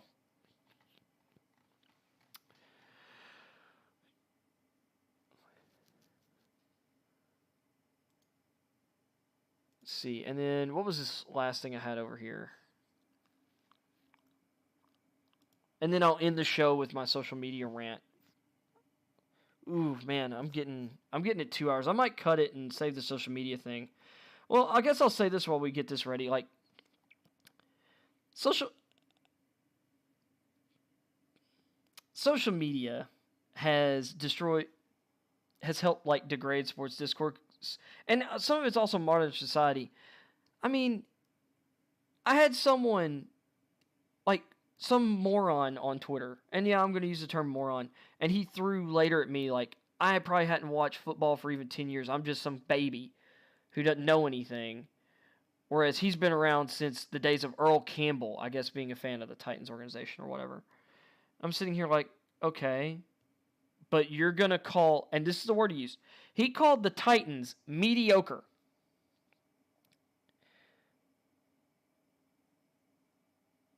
We were the 1 seed in the AFC this year. We went 12-5 despite having the most players ever dressed in the season, and I believe we set or tied or came close to the record for most players with stints on IR in a season this year. And still, we're the 1 seed. Derrick Henry missed half the season. Julio Jones missed a lot of time, was hurt and or not really creating a lot of separation most season. A lot of people just want to blame it on Tannehill. I don't blame it all on Tannehill. A.J. Brown was banged up. We had different offensive linemen get banged up and miss time. We lost first-round pick Caleb Farley to an ACL injury, I think, like 5 weeks into the year. We had a rotating cast of linebackers because of injuries. Bud Dupree was coming back off of injury, and then he was kind of, I think he also kind of picked up a smaller injury at one point. I mean, we had a lot of turnover and injuries. Wide receiver and tight end too. Heck, and Darrington Evans, if I'm not mistaken, got hurt again this year for a stretch. And we ran through a bunch of different running backs before Deontay Foreman really came in and took over the job. And for a little bit did kind of a decent Henry impersonation.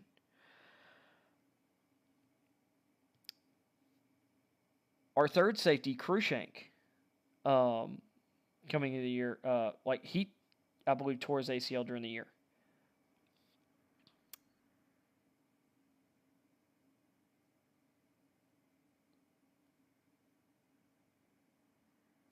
Still went 12-5. You know, people can criticize John Robinson's drafting record, and I was kind of mentioning this earlier in the show, like when I was talking about this, because it depends on how you look at the picks. Jack Conklin was a successful pick by Robinson. He then dealt with some injuries, and we decided not to pick up his fifth-year option. And then he has another really good year that year, and then we let him walk for, to the Browns for 3 years, $45 million.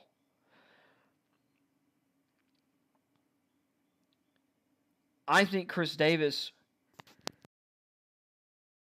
I'm not going to call him a bust because he's not a bust, but he didn't produce fifth pick value for us. But I don't think all of that was his fault. Adoree Jackson, I thought, was pretty good when he was healthy, and he was healthy for a bit.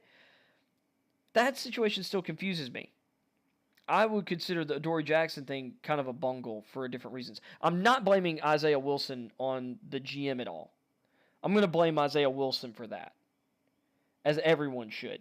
You can make up whatever reason you want for dinging Robinson for that. I'm not going to. Now, I thought the pick was a reach at the time, but I understood why they made the pick. And considering what we've done with offensive linemen, like developing offensive linemen, I thought, and just even going back before this branch of the organization, with Project Offensive Linemen, I had no issue with that. So,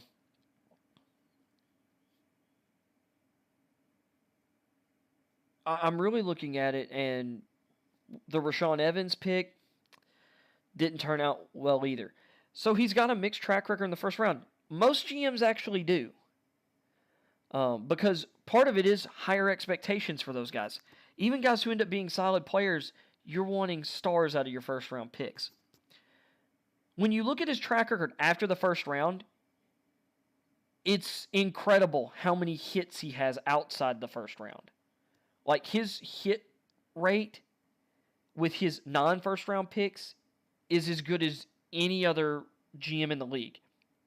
And he's done a really good job of spending money in free agency, and I think he's done a pretty good job of deciding who to give second contracts.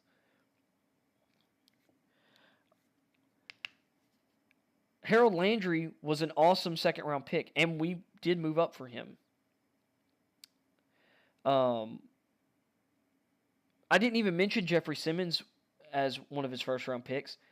That was a guy who was a top 5 talent in the 2019 class. Got hurt. We drafted him at 19 overall. He's been a stud ever since he got on the field, basically. That dude's terrifying. He's the heir to Aaron Donald's throne. I'm not saying he's Aaron Donald, but he's the best. He's the best defensive tackle in the league when Aaron Donald retires. I'd argue he's already the second best interior defensive lineman in the league right now. You could throw some other names. You could throw Chris Jones out. Jones isn't near as good against the run. You could throw DeForest Buckner out. I'd still argue Simmons is better already. I'm not just going to go down through every other defensive tackle. But you look at the second-round picks,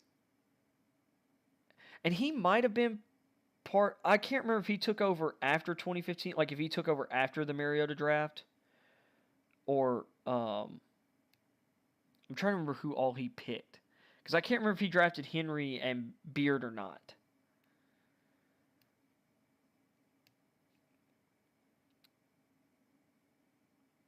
But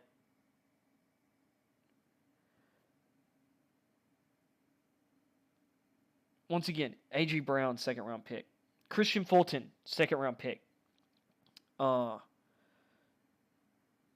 Elijah Molden and Monty Rice this year, third, fourth round. Nate Davis was a third-round pick, our starting right guard. Dylan Radins can play tackle. He played a bit of guard this year because of injuries. And then Radins got hurt. I think Radins is going to turn out to be another one of those second-round picks that just ends up being a knockout pick for us.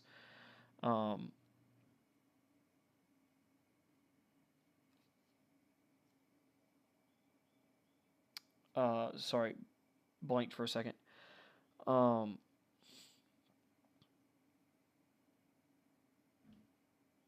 Amani Hooker, our other starting safety across from or next to Beard, fourth round pick.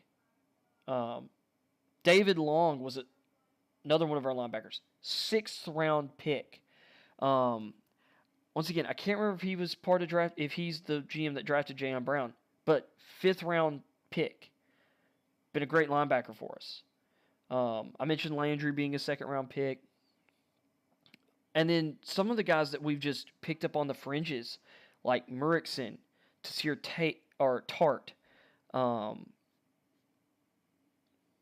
Another guy we drafted, Adeniyi, who's one of our rotational edge guys. He's a solid player.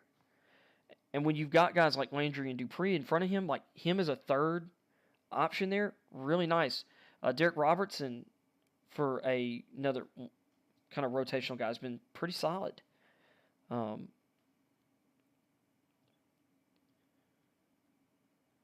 And I mean, not every pick has worked out or turned into just gold or something, but he's done a really good job of building the roster. And the trade that he made for Ryan Tannehill. Mariota wasn't cutting it. And arguably Mariota was regressing. And then Tannehill had the best 2-year stretch of his career in 2019 and 2020. So, and I say all that.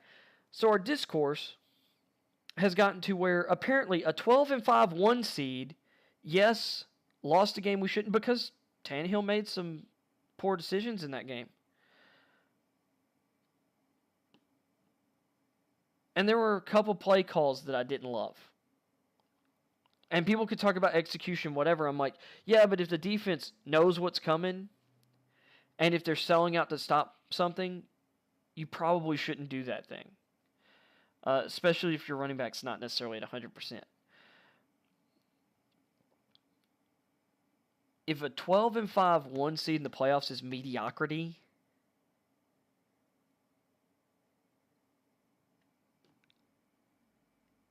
in your world's broken. And this is someone who, this person threw back, you wouldn't know anything about championships. It's like, no, it wasn't like growing up. I was on a bunch of teams that won like their district or won tournaments or won their little league championship. I mean, like, I'm not saying it's the same, but I mean, like, I know what winning is. I've been watching football my entire life. I've been reading it, reading about it, studying it, listening to people who know more than me.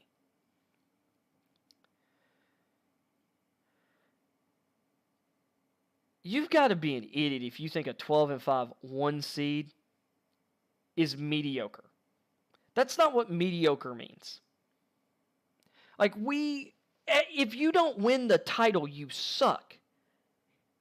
You can win literally every other important game of a season, but you lose in the title game. And apparently you're a choke artist. Like, apparently Patrick Mahomes is a choker, even though he's won a Super Bowl. Apparently Aaron Rodgers is a choker, even though he has won a Super Bowl. LeBron James is a choker, even though he's won multiple titles. Although I would argue, I'm not going to say LeBron James is a choker. That's not true. LeBron James is a crybaby and a quitter. LeBron doesn't choke. He quits. And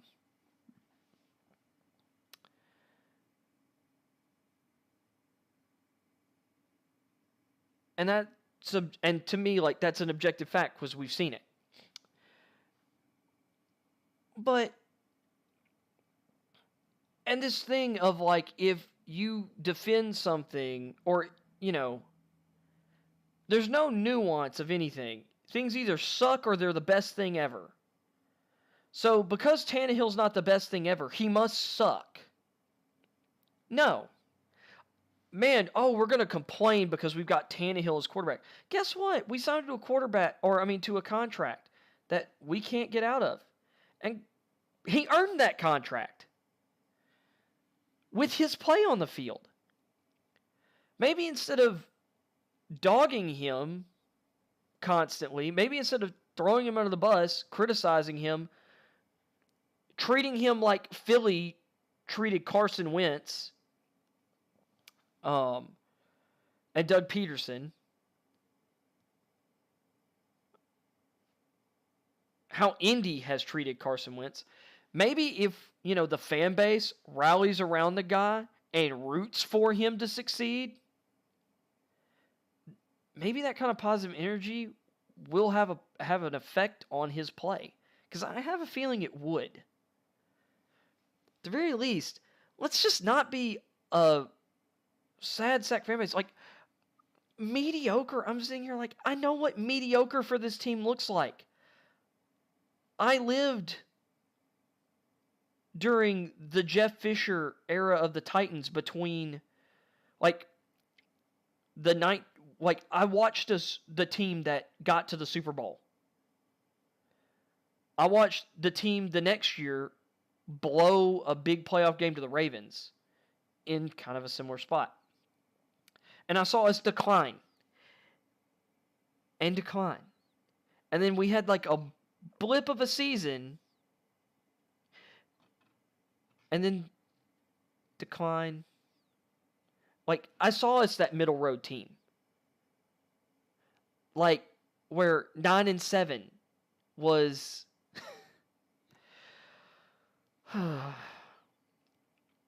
We were mediocre. We're not mediocre right now. We're a really good team.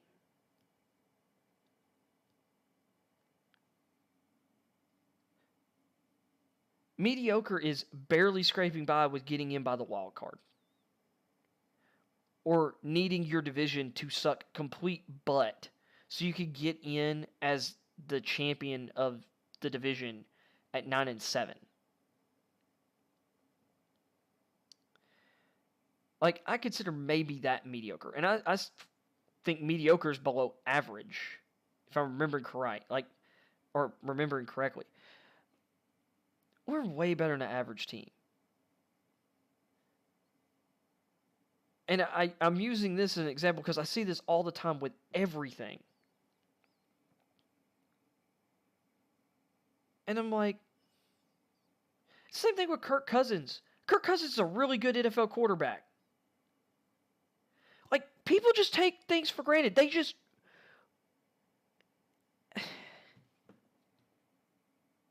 And championships, there is some luck involved in championships, for sure. Like, you need certain things to break, like health, and maybe a play, or even a call here or there.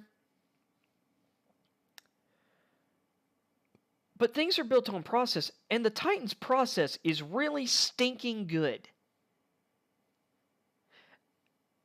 And you know what? At least John Robinson, when a guy decides to go off the reservation and act like a complete selfish piece of crap, regardless of what he had invested in Isaiah Wilson, he was gone after a year.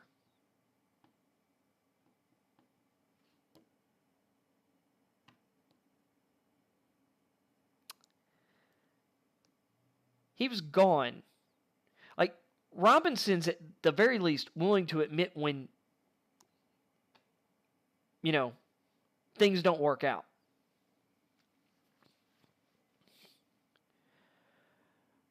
But apparently people think that people bat 1,000. I mean, look at Tampa Bay. Tampa Bay didn't bat 1,000.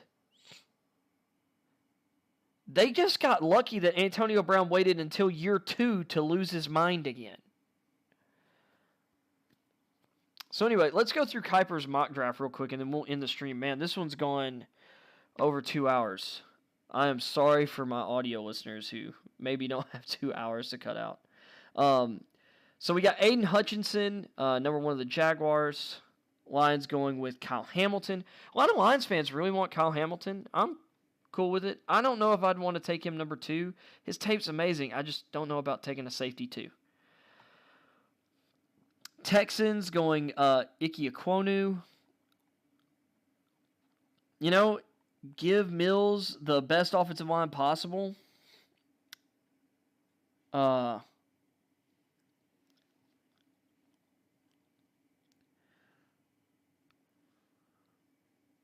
maybe give him the opportunity to really see what he can do, because I'm going to be completely honest with you here.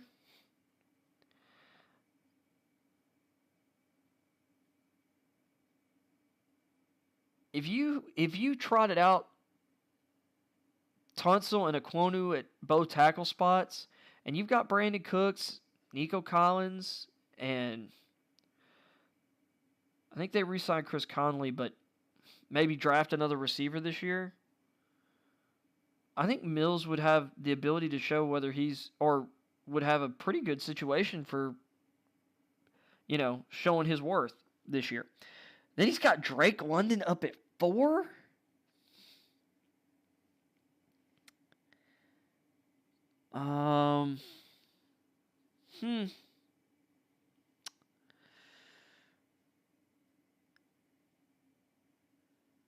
I'm going to be completely honest with you. The Jets need a pass rusher. And I like their receivers, already. I like Corey Davis a lot. I think Elijah Moore is going to have a great year, too, if Wilson takes a step forward. Braxton Berrios is a really good slot guy. And they have former second-round pick Denzel Mims, who hasn't done a whole lot yet, but I'd still try and develop him.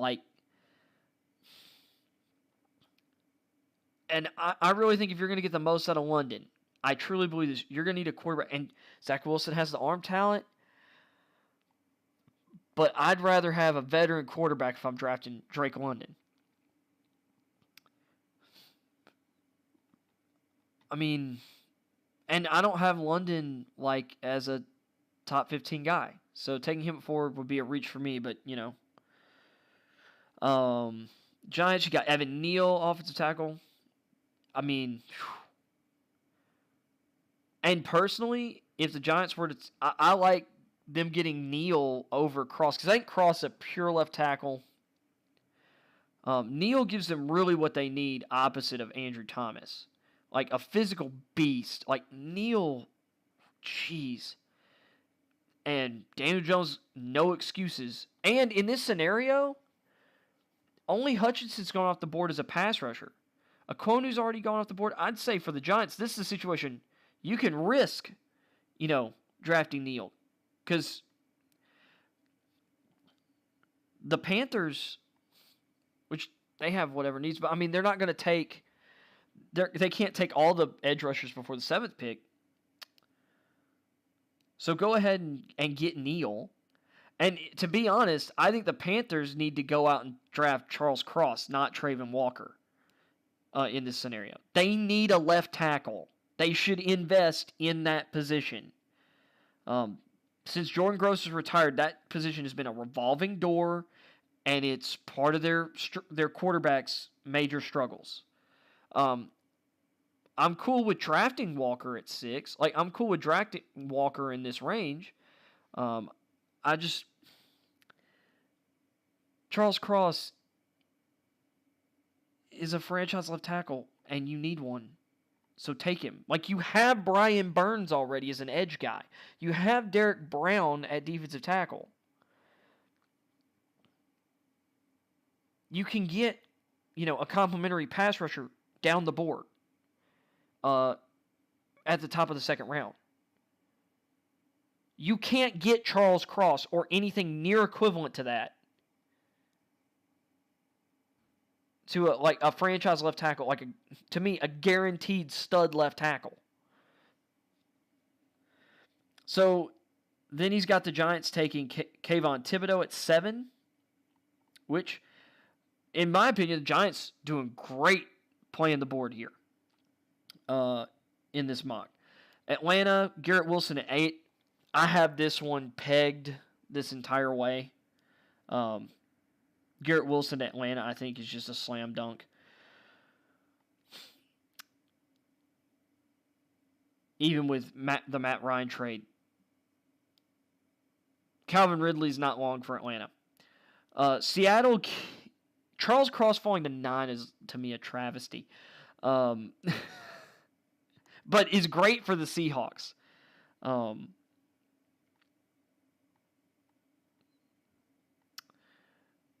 Jets getting Ahmad Gardner at 10. The first corner not coming off the board till 10. This is great. I think this is great for the Jets. Sure, you're not getting a pass rusher, but once again, you can get some. You should have another shot at some talented edge rushers to develop, and you've got the defensive coordinator and staff hopefully to develop them. Gardner at 10 is a really good value. And I think it's a really good pick for the Jets because that'll allow DJ Reed to be what he really is, and that's a, like a number 2 corner. Then you got the Commanders are a really tough one. To me, they should just go best player available. They've got Wentz now, so quarterback's off the board. Derek Stingley, I think that's good value. I mean, 3 straight corners here. Vikings, Trent McDuffie. McDuffie's been a favorite to this spot for a while now. And I've seen Jermaine Johnson. And I think that's probably who it comes down to on draft day, if they're both on the board. Then the Texans, who now have the 13th pick from Cleveland, Jordan Davis. This would immensely help their run D. And considering they play the Titans and the Colts 4 times a year, they need to improve their run defense. And Jordan Davis will do that. Then the Ravens. I think a lot of people had Ojabo here for a long time. Man, that Achilles injury is going to drop him. It shouldn't drop him out of the first round. And to be honest, if I'm the Ravens, I would just take Ojabo anyway. But if we're looking at the fact that Bradley Bozeman is a free agent, Tyler Linderbaum would be a really good fit there. And I think, this is another case of like, we overthought it with Travis Frederick on positional value. Like a lot of people were like, yeah, this is a 3rd round guy. Even I said, like, a lot of people thought he'd be available in the 3rd round. And the Cowboys took him at the end of the 1st round. And maybe traded back into the 1st round to get him. Something like that. People were like, what are the Cowboys doing? Travis Frederick was awesome. Tyler Linderbaum's, just, to me, like, knock it out of the park. Whatever. The Eagles getting Jermaine Johnson at 15, I mean, that'd be sick. That's one of the 3 things they need to draft here. Then Chris Olave at 16. Man, imagine having Devontae Smith and Chris Olave. The speed, the smoothness, like, between those 2 guys, jeez. I kind of want them to go for a bigger receiver, like a Burks. But the speed they'd have at receiver at that point, like, God. You're going to learn how good Hurts is. Like, you should have no question about where Hurts is in his development by the end of 2022 if you make that pick. Chargers going with Trevor Penning at 17. I think now, after the signings of Sebastian Joseph Day and Austin Johnson, you still have another former draft pick, Jerry Tillery. I'd say get that right tackle, and Penning is a mean, nasty dude.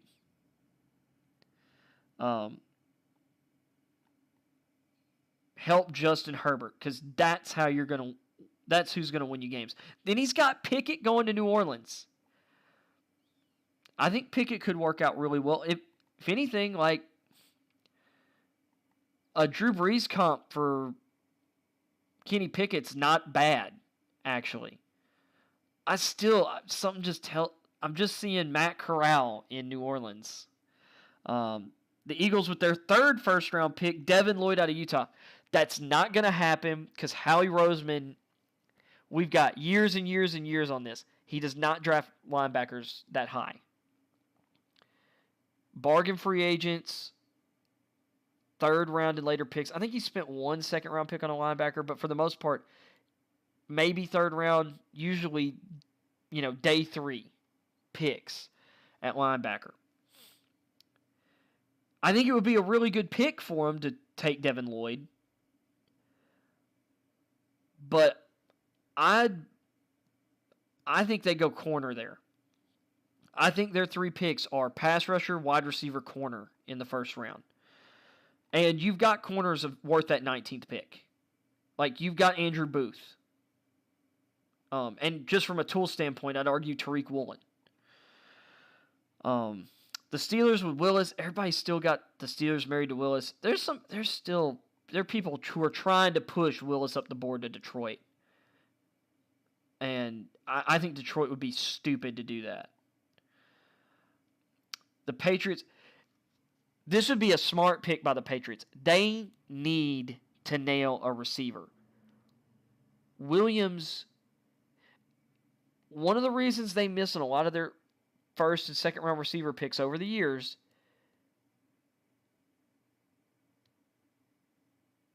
is because of the types of guys they target.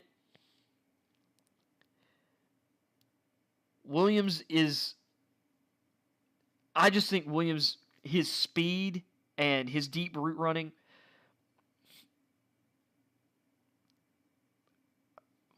I mean, to me, Williams is like a top 6-7 player in this draft before the ACL injury in the national title game. So I think this would be a great, I think that'd be a great pick for the Patriots.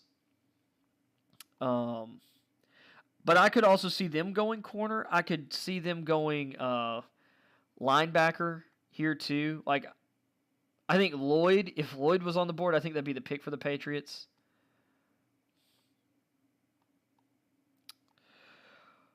Packers at 22, you got Kenyon Green.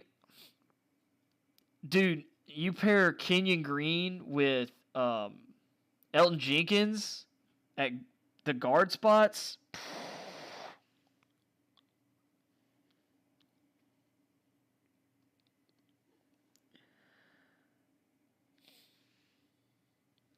Last year's second round pick, Josh Myers, which he ended up being solid at center, which didn't shock me, but they could have had Creed Humphrey, who got picked literally the pick after.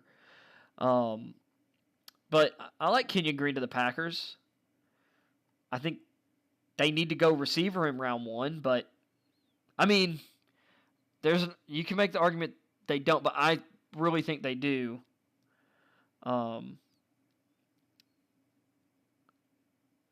Cardinals going with Devontae Wyatt. Dude, if the Cardinals took Devontae Wyatt, if Watt's back,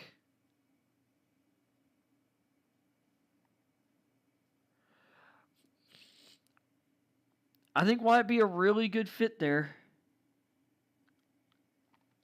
in Arizona, which I think Wyatt would be a good fit anywhere. Personally, I think Wyatt's arguably a top 10 player, definitely a top 15 player in the draft. I had Cleveland taking him or a receiver at 13 before they traded for Watson. Cowboys, Tyler Smith, tackle guard out of Tulsa. Now, Smith would be a good pick for the Cowboys because of his versatility, kind of with the things they've lost right now, or they're without right now. They've cut right tackle Al Collins, and they let left guard Connor Williams walk.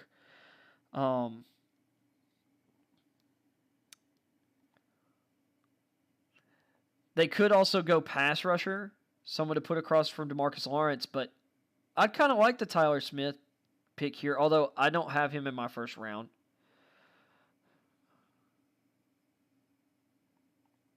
I like the fit. Don't know if I love the value. And with Zion Johnson on board, I get Smith could play tackle, or some people like him as a tackle. Zion Johnson, to me, is just the better player.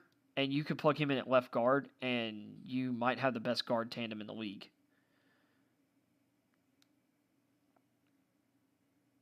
Pairing him with Zach Martin. Buffalo Bills at 25, Jahan Dotson. It's funny to see Dotson right there because I keep seeing Stephon Diggs when I watch Dotson play. So to have him learn from Diggs, like, did I say Stephon Dotson says Stephon Diggs? Either way. Dude, if Zion Johnson gets to the Titans at 26 and we pick him, I'm going to be through the roof. Because I love Zion Johnson. That dude is a nasty run blocker, and he's a good interior protector too. Whew. I will say though, I wouldn't say no to a Treylon Burks, or like say if Dotson got past the Bills, like Jahan Dotson, or maybe a Christian Watson. The Buccaneers at 27, Breece Hall. That's not happening now because Leonard Fournette is back. That's not happening. A running back is not going in round 1. They're not going to the Bucs. So, scratch that one. That's dumb. Although, if there was a running back to go in round 1 this year, it's Hall. It's Hall. But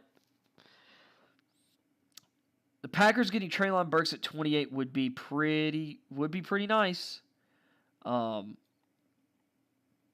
Great build-up speed. Great after the catch.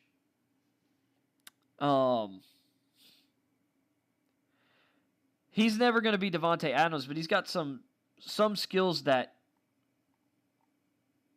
or he has some similar skills or some similar traits, like his physicality in the route tree after the catch. Adams is actually really great after the catch as well, and both of them have better long speed than their time speed. Better play speed than their time speed. Miami going with Jacoby Dean at 29. You're missing an opportunity to get Abraham Lucas here to help, protect Tua. But whatever.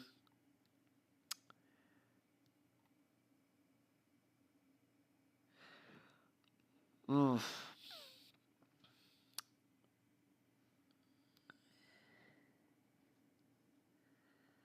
Now, Teron Armstead did visit Miami on Monday, so if they signed Teron Armstead, Dean's a really good player.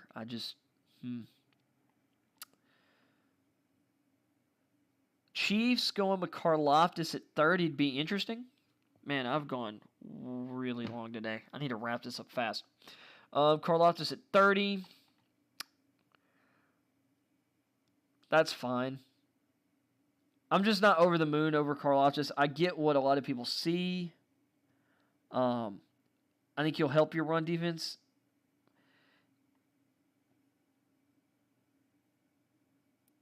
I just felt like he was an inconsistent pass rusher. Travis Jones, nose tackle of Connecticut.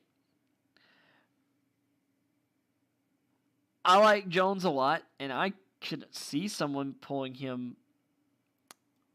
But you already re-signed Hall off your line. Larry Ogunjobi's back on the market. You could bring him back. They've got DJ Reader there. What the Bengals need is Abraham Lucas, a right tackle. Well, oh wait, I forgot. They signed Lael Collins. I just blanked for a second.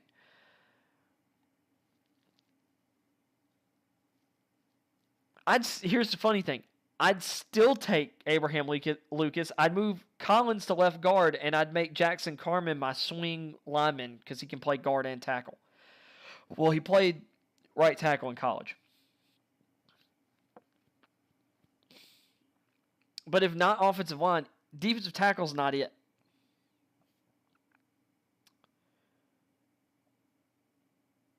Actually, right here, I'd go for a high upside corner.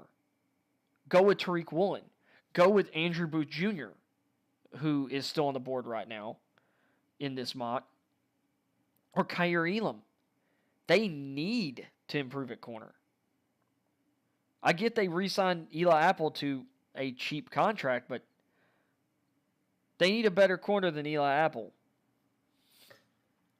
across from Awuzie.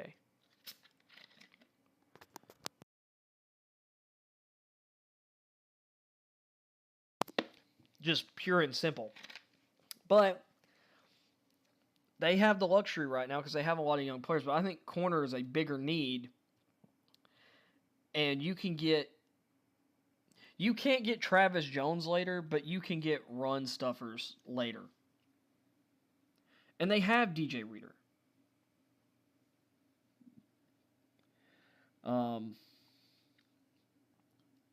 And then 32, the Lions, Matt Corral.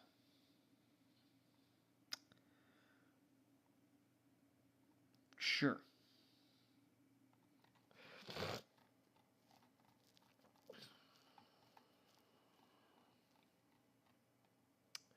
Okay, well, I did that. I didn't need to. I should have just ended it on the... Ooh, what is... Well, the anime drinking game.